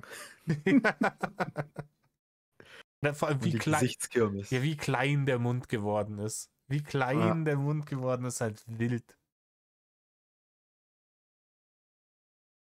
Aber auch da, ich glaube, der 30. Geburtstag wäre, ich glaube, das war der Point of No Return. Mhm. Ich glaube, davor hätte er noch, wenn der im Juli 2019 gesagt hätte, Medal of, ich lösche mich aus dem Internet und sich wirklich gelöscht hätte, dann wäre das in ganz andere Bahnen gelaufen. Ich glaube, niemals so krass eskaliert, wie es halt jetzt die letzten Jahre passiert ist. Ich glaube dann, ja, verstehe ich. also Wäre uns einiges erspart geblieben. Vor ihm wäre vor allem einiges, und ich glaube, da hätte er die Möglichkeit gehabt, noch auszusteigen und noch irgendwo die Kurve zu kriegen auf ein normales Leben. Danach war das, glaube ich, nicht mehr möglich. Ja. Man sieht ja, wo es jetzt mittlerweile angekommen ist. Ja. Was ich alles habe. Nix. Ja. War die eine Kaffeemaschine hat er noch. Stimmt, ja. Die blaue Senseo. Die beste. Aber die bringt ihm ja Hm. nichts, wenn nicht regelmäßig Bärchen kommen, um ihm Zucker mitzubringen. Ja, ja, lass uns nicht über Reiners Zuckerkonsum reden. So. Ja, wo waren wir? Ja, genau, der 13. Geburtstag. Wie gesagt, Point of No Weiß ich. Return. Ich glaube, da hätte er noch ein normales Leben gehen können. Wobei ich auch glaube, er würde nichtsdestotrotz nicht mehr in der Schanze leben. Ne, weil die Einnahmen wären natürlich massiv eingebrochen und er hätte viel früher, wäre gezwungen gewesen, das Haus zu verkaufen, um die Schulden zu begleichen. Aber ohne den ganzen Hate und ohne das ganze Bromborium drumherum, wäre es ihm vielleicht möglich gewesen, irgendwo eine Wohnung, und wenn es eine Sozialwohnung in Nürnberg gewesen wäre, irgendwo am Stadtrand zu finden. Ja, schon. Mittlerweile ist auch das wahrscheinlich schwierig. Im Übrigen, ich habe, als ihr euch unterhalten hattet, mal über die Situation, wie Rainer diese Wohnung nicht bekommen hat damals, um die sich ja die Gemeinde gekümmert hat. Warum er da Mhm. nicht den Mietvertrag gekriegt hat. Ich kann mir gut vorstellen, dass es vielleicht auch so eine Situation war, dass Rainer gesagt hat, die Wohnung ist unter meiner Würde und sich dann praktisch extra Scheiße aufgeführt hat bei dem Termin, weil er sich gedacht hat, dann müssen die mir ja was anderes suchen. Weißt du? Mhm. Oder, So, oder die haben gesagt, ja, die Wohnung ist im 2. Stock und es gibt keinen Aufzug. da könntest du genauso gut auf der anderen Seite des Mondes sein. Also ganz ehrlich, das würde ich ihm wirklich wünschen, wenn der irgendwann mal eine Sozialwohnung bekommen sollte. Irgendwo im 8. Stock ohne Aufzug. Das würde ich ihm wirklich wünschen. Ja, wird nicht passieren, aber Ja. ich glaube nicht, dass er bis zu seinem Ableben in Zobis hausen wird. Nee, nee, ich auch nicht. Also Uwe wird den irgendwann rausschmeißen und dann kommt er auch so wieder zurück, Und denke ich. dann auf jeden Fall, dann sitzt er wieder auf dem Zahnstein und irgendwo in die Nürnberger Gegend kommt er dann wieder. Ja, und dann Ähm, mal sehen, wie es weitergeht. wir sind es genau wieder eigentlich gleich zum nächsten Thema gekommen, und zwar Hausverkauf und Führerscheinverlust. Mhm. Das war zum Zeitpunkt, wo meiner Meinung nach also die Rückkehr in ein normales bürgerliches Leben nicht mehr möglich war. Nee, also der Hausverkauf war, glaube ich, extrem dumm. Also das ist so die dümmste Aktion, glaube ich, von ihm gewesen. Ist aber auch erst im Nachhinein. Also, das ist nur deswegen die dümmste Aktion, weil es Rainer war, der es getan hat. Weißt du, was ich meine? Mhm. Weil Rainer hätte ja, wie gesagt, das Haus war ja kaum mehr bewohnbar. Ja, für seine Ansprüche hat es genügt. Das hat überall gezogen, überall geschimmelt. Früher oder später wäre ins Wasser direkt beim Dach reingelaufen. Das war spitz auf Knopf, dass einfach das Haus nicht, also, ne, einfach nicht mehr bewohnbar gewesen wäre. Also das hätte ihm nicht mehr lange treue Dienste erwiesen, dieses Haus. Das heißt also, grundlegend, wenn du in so einem Haus wohnst und dir gehört das und mit dem ganzen Grundstück, dann das Ganze zu verkaufen, anstatt es zu renovieren, wenn du die finanziellen Mittel nicht hast dazu, ist eigentlich die einzig logische Handlung. Und dass man dann sagt, hey, mit der Kohle versuche ich mir irgendwo eine neue Homebase aufzubauen, anstatt zu sagen, ich kaufe mir davon einen kleinen blauen LKW, der wo Bumm macht, obwohl ich in 3 Monaten meinen Lappen abgeben muss oder in 4. Das ist halt wild. Und den Rest der Kohle schmeiße ich auch beim Fenster raus, wie nicht ganz gescheit, weil jetzt endlich das erste Mal seit Jahren mal wieder über eine größere Menge Geld verfüge. Ja, allerdings hat er ja wie viel noch? Also er hat ja, glaube 70.000 oder sowas für das Auto bekommen. Nicht für Fürs das Auto, Haus. für das Haus, oder? Mhm. Nachdem da diese Abrisskosten und sowas weg waren. War auch meine Info. Mhm. Das heißt, er hat dann noch circa 30.000 Euro Schulden abgezahlt und von dem Rest den Ranger gekauft, oder? Mhm. Wenn ich das richtig verstehe. So in der Richtung müsste das gewesen sein, ja. Also hätte er dieses Haus nicht verkauft, dann hätte er ja diese 30.000 Euro Schulden mit seinen YouTube-Einnahmen relativ fix abgezahlt gehabt. Ja, gut, aber da war ja diese P-Konto-Geschichte. Ja, genau, ja, deswegen ja, wegen diesem P-Konto. Ja, ja, aber die Hausverkaufskohle ist ja auch auf seinem Konto gelandet. Weißt du, und dann hätten die halt die 30.000, das wird wahrscheinlich so gelaufen sein, die 30.000 sind dann weggepfändet worden, um die Schulden zu bezahlen. Dann waren die Schulden beglichen, dann ist das P-Konto kein P-Konto mehr gewesen. Und dann war er da mit 41.000 Euro, 41.400 Euro und das, was im YouTube dann im nächsten Monat noch aufs Konto gespült hat. Und davon hat er den Ranger, die VR-Brille und die Republic of Germans Grafikkarte gekauft. Ja, ist auch richtig dumm, diese Grafikkarte für 'n PC, obwohl er nur noch im Auto leben will. Es ist Ja, ja. Ne, aber ich meine, hätte er das Haus nicht verkauft und, mit 'nem Teil davon, mit dem Erlös irgendwie Schulden gezahlt, dann wären ja die Schulden dank dem P-Konto trotzdem 'n paar Monate später weg gewesen, weil er ja Einnahmen durch YouTube gemacht hat. ja, ist ja Dann richtig, aber ja. er hat ja trotzdem auch immer weiter Schulden gemacht. Er hat ja trotzdem keine Krankenversicherung bezahlt. Stimmt, ja, okay, stimmt auch wieder, ja. Ja, gebe ich dir recht, ja.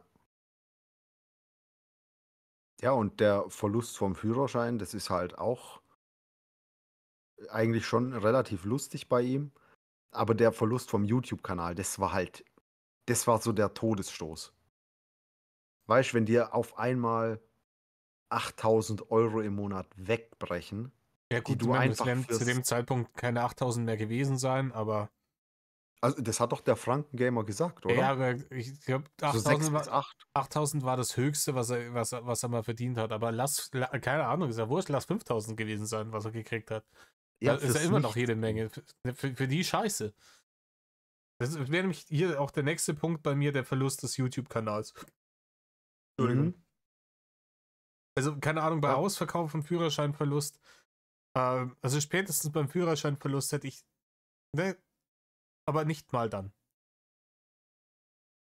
Beim, Ja, und vor allem dann hat er ja noch mal ordentlich Geld gehabt, als er den Ranger verkauft hat. Da hat er ja auch noch mal knapp 25, 26.000 dafür bekommen. Und das dann halt auch wieder verballert. ja, vor allem diese Idee, wenn, als mal angenommen, er hätte die MPU nicht machen müssen. Die Idee, Mhm. als Travel-Blogger durch die Lande zu reisen, ist ja eigentlich, das machen ja Leute. Das funktioniert ja bei einigen Leuten. Und dafür ist Europa das beste Land, in dem du leben kannst dafür, weil, also der beste Kontinent, in dem du leben kannst, weil du innerhalb der EU ähm, deinen Wohnort frei wählen kannst. Sprich, du kannst von dieser Kohle, von diesen 70.000, kannst du dir einen kleinen Camper kaufen, in dem du pennen kannst. Und dann verlegst du deinen Lebensmittelpunkt offiziell nach Portugal, zahlst kaum noch Steuern und kannst dann mit dem Camper in der Gegend umeinander tingeln und tatsächlich Travel-Blogs machen, wo du dann den Leuten was erzählst, irgendwie Sehenswürdigkeiten besuchst, da filmst und bla bla bla. Damit lässt sich Kohle machen ohne Ende. Es gibt Leute, die leben da davon gar nicht schlecht. Also Ja, das ich wäre. weiß. Ich schaue gerne so 'n YouTuber, der das heißt „Mein Reisetagebuch“. Der travelt auch so durch Asien und Afrika und ja, der lädt da auch immer mal wieder so 'ne Stunde Video hoch, wie er da durch die Gegend läuft, alles zeigt, Essen probiert und so was.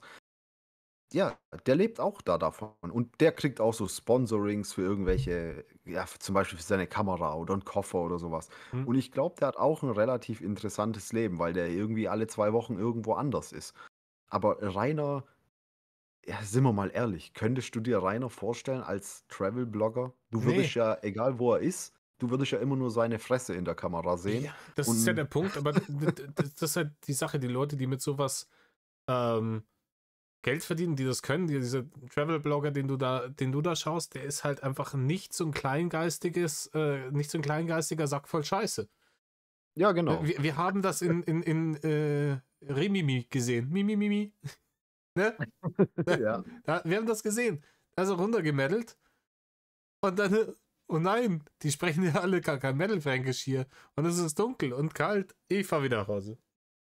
Ja, was der an Sprit verballert hat durch den Ranger, das ist auch nicht mehr normal. Was der da Kilometer drauf gerissen hat in der kurzen Zeit Ja, und dann einfach mit knapp 15.000 € Wertverlust nach 4 Monaten. das ist halt Es auch ist krass. so Und vor allem, er fährt da dumm. runter zum Bodensee. Oh, das ist der Bodensee, hier liegt ein Kondom. Jetzt war ich wieder weg. Das, Ja, und, ganz, genau. und ganz ehrlich, ich war dieses Jahr am Bodensee im Urlaub. Das Mhm. ist so eine schöne Gegend. Wo warst du? Warst du in Konstanz und so? Nee, in Lindau. Ah, da war ich auch, ja. Das ist ja in Österreich. Nee, Lindau ist Ne, nicht ich meine Bregenz meine ich. Bregenz, ist auf der anderen Seite. Das ja, Wir sind genau. mit dem Schiff einmal nach Bregenz rübergefahren. Ja, genau, genau. Ja, so haben wir es auch gemacht mal. Es Und ist Lindau da auf der Insel, die Altstadt, ey, es ist nur geil einfach. Es ist richtig geil. Und ja. du kannst Bodensee ist halt, echt sehr schön. du hättest da so geile Sachen machen können. Allein nimm die Kamera, lauf da in Lindau da über die Insel, durch die Gassen, zeig das den Leuten, den Leuchtturm und sowas, den Hafen. Ja, Friedrichshafen und so, ja, alles Mögliche gibt's da unten, ja, wo man zeigen kann. Du kannst jeden Tag durch eine andere Stadt laufen und was Interessantes erleben und deine Zuschauer mitnehmen. Das wäre geiler Content gewesen. Aber kriegt er nicht. Und jetzt denk an das Video von der Teufelshöhle: „Oh, ich Ich, kann hier nicht richtig laufen, weil ich habe nur Schlappen an.“ da mit den Birkenstocks da hoch, hochmarschiert und irgendwie nach 5 Minuten, 20 Minuten Pause machen muss, weil, weil ihm der Bims rot angeschwollen ist, dass er dachte, der platzt gleich, weil er geschwitzt und geschnauft hat, wie so eine alte Dampflok, Alter. Ja, Ah, genau. Auch da mit ohne Geld nach Frankreich fahren. Das ist halt auch und dann wird ihm dort die Karte gesperrt.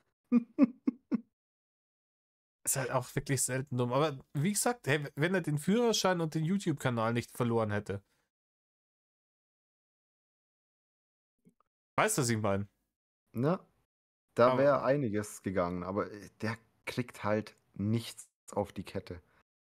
ja, vor allem, Das ich glaube, der Verlust des YouTube-Kanals, glaube ich, hat ihn gebrochen.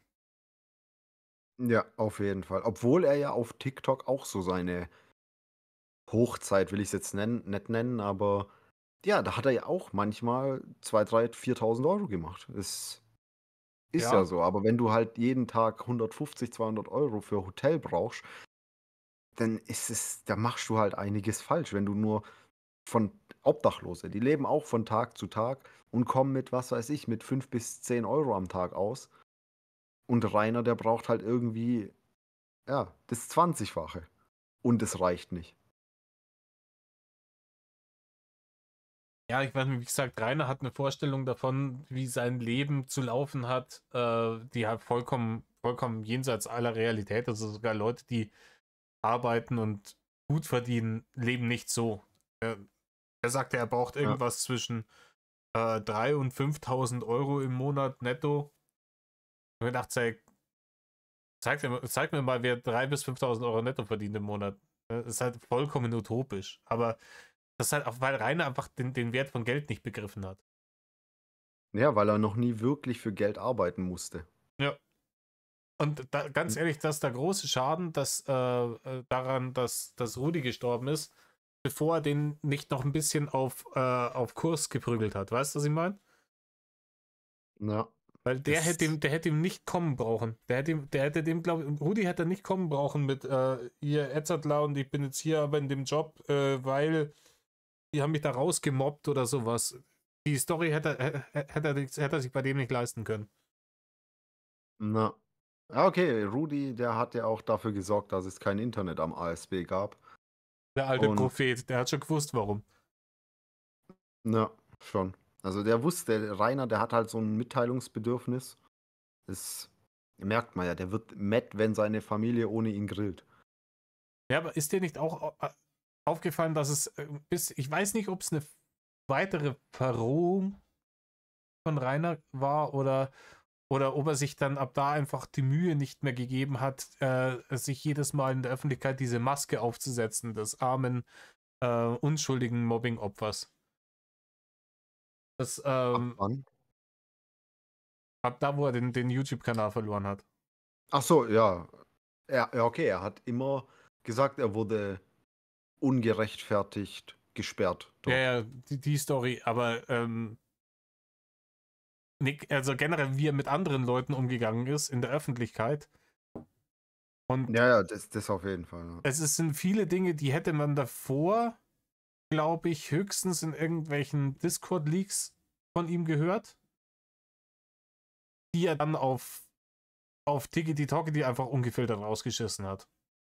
Ja, man kennt ja auch viele TikTok-Streams von ihm, wo er da die Leute aufs Übelste beleidigt, live im Stream, wo ich mir auch gedacht habe, also da hat er zwar öfter mal irgendwelche Sperren für ein paar Tage bekommen, aber das war deutlich zu wenig. Ja, es ist auch auf TikTok anscheinend auch wirklich vollkommen konsequenzlos irgendwie. Weißt, Das ist so eine Drecksplattform, wirklich, ohne Witz. YouTube schmeißt dir die Prügel raus, wenn du, deswegen hat er ja dann auch irgendwann, hat er mit Kopfhörern aufgestreamt und hat sich Musik angehört, die seine Zuschauer nicht gehört haben, Mhm.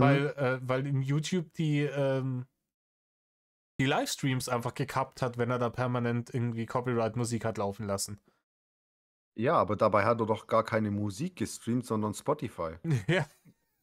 Und das Das war jetzt ist irgendwie auf TikTok, hat er es halt einfach machen können. Der einzige Grund, warum er dann damit Probleme gekriegt hat, war nicht TikTok, die gesagt haben, Moment mal, hier Urheberrecht etc. bla bla, sondern dass man ihm gesagt hat, dass er seinen Spotify-Account zu gewerblichen Zwecken nutzt, um damit obwohl, praktisch ein Internetradio zu machen. war das aber nicht auf Kick? Wo Mhm. dann sogar dieser, GEMA oder Kick-Support oder irgendjemand hat doch da in den Chat dann das geschrieben, Nee, oder? nee, das war das war auf TikTok und er hat oder zumindest hat er, also das war wegen der Streams, der Musikstreams auf TikTok, die er damals gemacht hat. Und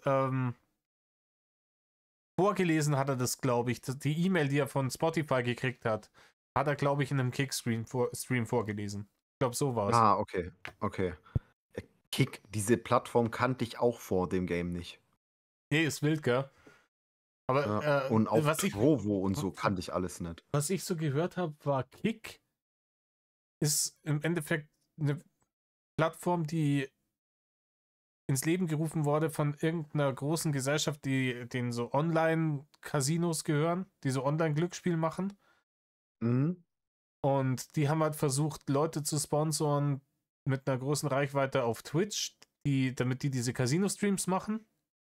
Und da Twitch das dann verboten hat mit den Casino-Streams, haben die sich halt ihre eigene Streaming-Plattform gemacht und haben dann da die Leute dafür bezahlt, dass sie Casino-Streams machen. Ja, ist halt auch Schmutz. Ja. Sowas. Ja. Ja, auf Kick gibt's ja auch keine Videos, gell? Das ist ja nur eine reine Streaming-Plattform. Also da werden die Videos danach nicht gespeichert, nicht so wie bei YouTube, wenn du. Mhm. Ja, da kann man keine Videos hochladen, meine ich. Mhm. Ja, aber die VOD wird auch nicht gespeichert. So, wenn der Stream aus ist, ist er aus. Mhm. Ja. Und Ja, ist, auch da ist es sehr schön, dass Rainer die Partnerschaft nicht bekommen hat. Was aber nicht verwunderlich ist, wenn er irgendwie innerhalb von 2 Wochen 2000 Leute da gebannt gebannt hat. hat, was ja für Kick alles potenzielle, äh, Kunden sind. genau, Ja. ja. Ja, ist ja vollkommen klar. Kick macht das ja nicht, damit die Creator viel Geld verdienen, sondern die machen das ja, um selber Geld zu verdienen. Und die verdienen natürlich kein Geld, wenn jemand sie auf ihrer Plattform dauernd beleidigt, die Leute und bannt und dann praktisch die Plattform einen schlechten Ruf kriegt als so eine toxische Güllegrube, da herrschen Sodom und Gomorra. Ja? Mhm.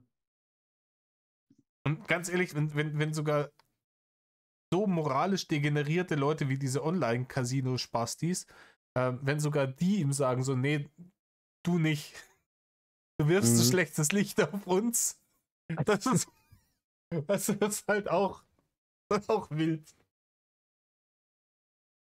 Ja, Rainer, also es gibt halt wirklich niemanden, der mit dem gerne in Verbindung gebracht wird und das ist ja auch absolut nachvollziehbar. Ich weiß noch, dass die Stimmung in der Haterschaft damals aus der YouTube-Account weg war sehr, sehr, sehr, sehr gut. Wir haben echt gut gefeiert, aber Mhm. es ist dann, es, keine Ahnung, war wie bei der Hydra. Der YouTube-Kopf wurde abgeschlagen und der TikTok-Kopf ist nachgewachsen. Und der TikTok-Kopf war viel schrecklicher als, ganz ehrlich, da hätte er mal besser den YouTube-Kanal behalten. Ja, da kam dann der TikTok-Kopf, der Kick-Kopf, der was weiß ich was, Tippi. Tippi-Kopf. Da lauter so, ja, so missgestaltete Köpfe halt. Mit, ja, missgestaltete Köpfe, so der passt, ne? Die haben wahrscheinlich auch Mhm. alle so krassen Unterkiefer gehabt. Oh Gott. Du, ich würde zu meinem letzten Punkt kommen. Okay. Ich dachte, wir wären erst bei 9 jetzt. Aber ich glaube, ja, 9 war doch dann jetzt der YouTube-Kanalverlust, oder? Ich glaube, ich bin mit durcheinander gekommen. Wurscht. Ähm, Okay. ganz ehrlich, bei allem, was wir bisher hatten, bei allem hätte jeder vernunftbegabte Mensch gesagt, nee, nee, nee, bis hierher und nicht weiter. Also schon angefangen bei Traut euch, kommt zu mir. Mhm. Aber was ich wirklich nicht begreife, warum er noch nicht komplett resigniert hat, er hat doch damals immer gesagt, das war auch schon in der 2022 zur Ranger-Staffel und auch da, wo er dann, ähm, wo alle gedacht haben, er wäre bei Marion im Keller, er aber beim Frankengamer war. Da hat er immer gesagt, hey, wenn die Leute immer gesagt haben, Rainer, du hast nur Hater, du hast nicht mehr Freunde, er hat gesagt, ich habe nicht viele Freunde, aber ich habe welche und denen vertraue ich zu 100%. Und als sich dann rausgestellt hat, über mehrere Monate hinweg, dass das auch alles Hater waren. Angefangen bei Cookie und hier den Frankengamer und die ganzen anderen von seinen Autoren und Mods und sowas. Auch dass das diese wenigen Leute, denen er da noch vertraut hat, dass das alles Hater waren und dass der Frankengamer seine Reiseroute an ASP Mafia weitergegeben hat und dergleichen. Mhm. Ganz ehrlich, spätestens dann muss ich doch kollabieren. Oder ganz ehrlich, wenn ich dann merke, hey, die Leute, die ich über Jahre hinweg als meine besten Freunde angesehen habe, die einzigen, die mir in meinen Augen damit beigestanden haben in meinem großen Kampf gegen die Hater, so meine zwei großen Generäle, Cookie und der Frankengamer, ähm, waren immer Hater und haben mich immer gehasst. Dass ich dann nicht zusammenbreche und sage, nee, komm, das hat keinen Sinn mehr, ich lass das bleiben so. Keine Ahnung, ich wandere aus und versuche mir ein neues Leben aufzubauen. Ich laufe vorher vielleicht mit dem Gesicht gegen die Wand, dass man mich nicht so erkennt und fertig. Ich kann das nicht nachvollziehen, warum man dann sagt, nee, nee, unbesiegt, auf unbesiegt ewig. Ne, ich kann das auch absolut nicht nachvollziehen, aber was wäre denn die Konsequenz gewesen? Er wäre komplett von der Bildfläche verschwunden und es lässt halt seinen Narzissmus nicht zu. Das, wie gesagt, es ist nur eine Frage der Zeit, bis er wiederkommt und bis wir neues Matt bekommen. Auf jeden Fall. Ja, und dass er halt so ein stinkend fauler Aderlumpen ist. Ja, genau, 40-Stunden-Woche ist halt für ihn der Albtraum. Für ihn wäre es schon der Albtraum, irgendwie einmal im Monat beim Jobcenter aufschlagen zu müssen. Es sind wieder 70 € im Taxi. Ja, Mann. Statt 2,50 € mit dem Bus. Ja. Ja, Gott, dieses Gejammer über Geld, also das ist mir gestern auch wieder im Colabärchen so auf die Klötze gegangen. Dieses, wo das Colabärchen ihn eingeladen hat und er hätte dann irgendwie einen Flixbus von Nürnberg nehmen müssen Ja. oder von Neustadt. Und dann sagt der eiskalt, ja, das Ticket kostet aber 14 €. Da dachte ich mir, du ekliger Wichser, Alter. Ja. Rainer, Rainer, Hat, Rainer will ja, das ist ja auch wieder, Rainer wollte ja mit der Frau nie was, Entschuldigung, ich musste kurz niesen. Rainer wollte ja mit der Frau nie eine Beziehung. Rainer wollte ja, einen, der wollte halt bumsen, ne? der wollte einen Gratis-Escort haben. Der wollte eine Frau, die zu ihm fährt, Wurstfach hinhält, ihr Maul hält und sich dann wieder verpisst auf ihre Kosten. Ja, natürlich. Und am besten bringt sie auch noch andere Leute mit. Das hat er ja gesagt. Er will, Und Zucker. wenn die beiden, ja, genau, genau, wenn die beiden in einer äh, Beziehung sind, dann oder auch in einer offenen Beziehung, dann würde er gerne dabei sein, wenn die mit irgendeinem anderen was hat. Das heißt ja im Endeffekt, sie müsste die Leute immer mitbringen zu ihm, weil er geht ja nicht aus dem Haus.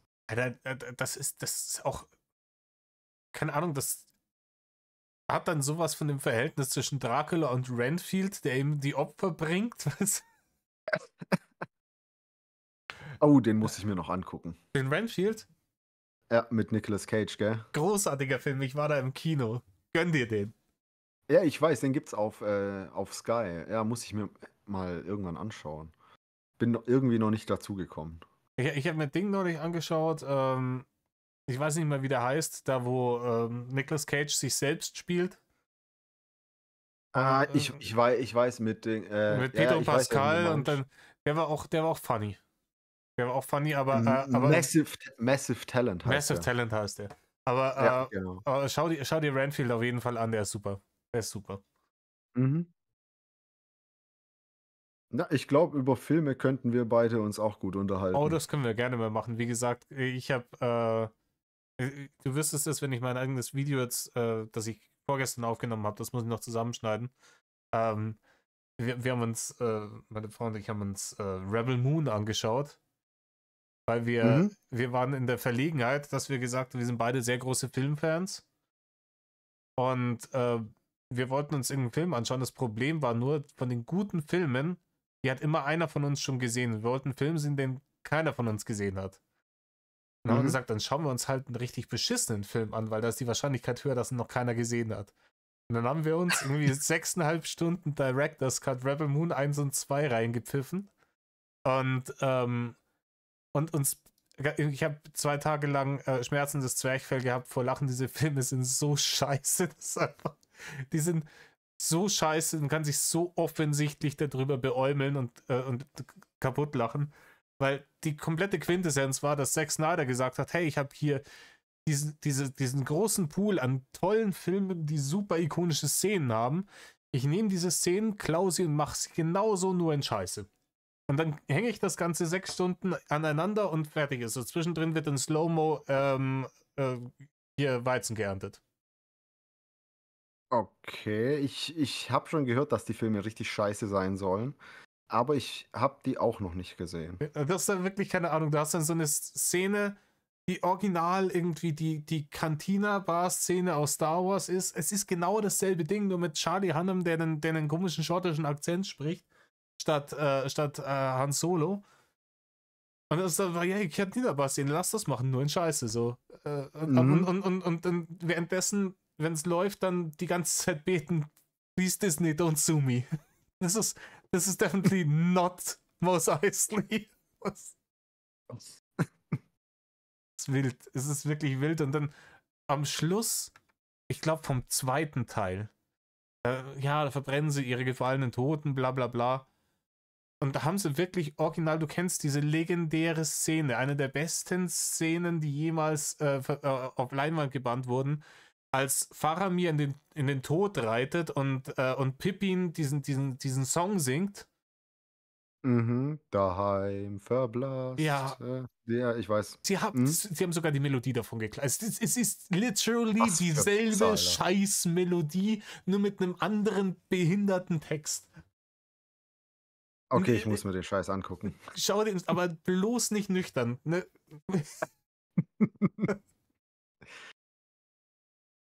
Na gut, haben wir das unseren Zuschauern auch nochmal auf den Weg gegeben. Aber wir sind jetzt bei 2 Stunden 20 Minuten. Ich glaube, das ist ein guter Zeitpunkt, um abschließende Worte zu finden. Mhm. Ja, ich fand unseren Podcast, dafür, dass es mein erster war, sehr, sehr cool. Gerne wieder und hat mich gefreut, hier dabei sein zu dürfen. Ja, schön, dass du Zeit gehabt hast. Ich fand's auch lustig und wie gesagt, wir haben jetzt fast 2,5 Stunden gequatscht, so lange hat es sich nicht angefühlt. Sehr Nee, kurzweiliges Gespräch, würde ich mal sagen. ja. Ähm, ich hoffe, meine Zuschauer hat es auch unterhalten, die mögen ja die längeren Videos und falls ihr es noch nicht getan habt, tut mir doch den Gefallen, geht rüber zum Bewährungsversager und lasst ihm noch ein Abo da. Und wundert euch nicht, 90% von seinem Content ist Secret Service. Ja, irgendwie ist komisch, gell? Also, ich habe jetzt noch ein Video in der Überprüfung, das ist von mir alleine. Keine Ahnung. Ich Also, meine, wenn wir was zusammen machen, ihr habt eine super Chemie, dann aber ist es es wirkt langsam, als wäre der an der Hüfte zusammengewachsen. ja, ich weiß, aber es macht halt auch Bock. Ja. Ja, merkt man auch. Soll Vor dann Spaß allem machen. halt so diese auf ihrem Kanal, die Cola-Bärchen-Dinger. Ich bin halt so der Meinung, ähm, Bärchen-Leaks kann man wirklich am besten zu zweit machen. Mhm. So, weil man dann so 2 verschiedene Sichtweisen auch hat. Klar, auch oft dieselbe, aber ja, bei Bärchen-Leaks, ich weiß nicht. Ich finde, da braucht man so eine gewisse Dynamik drin. Ja, dass man sich ein bisschen den Ball zuspielen kann. Genau. Noch dazu sind ganz ehrlich gerade bei Rainer die Bärchen-Leaks alleine nicht zu ertragen. Ne, wirklich nicht. Das ist ich habe das versucht. Ich habe das damals auch durchgezogen, die Schwaben-Bärchen-Leaks. Äh, aber ja, es ist einfach so, zu zweit Wie machen Bärchen-Leaks viel mehr gesagt, ich Bock. arbeite mich ja jetzt aktuell gerade noch durch die Indigo-Bärchen-Leaks. Mhm. Das ist schon harter Tobak. Ja, Na gut, aber nochmal vielen Dank, dass du da warst. Leute, gerne. tut nicht, was Rainer tut. Und wenn ihr Bewährungsauflagen kriegt, dann erfüllt sie auch. Bitte, tut mir den Gefallen. Und Medal off.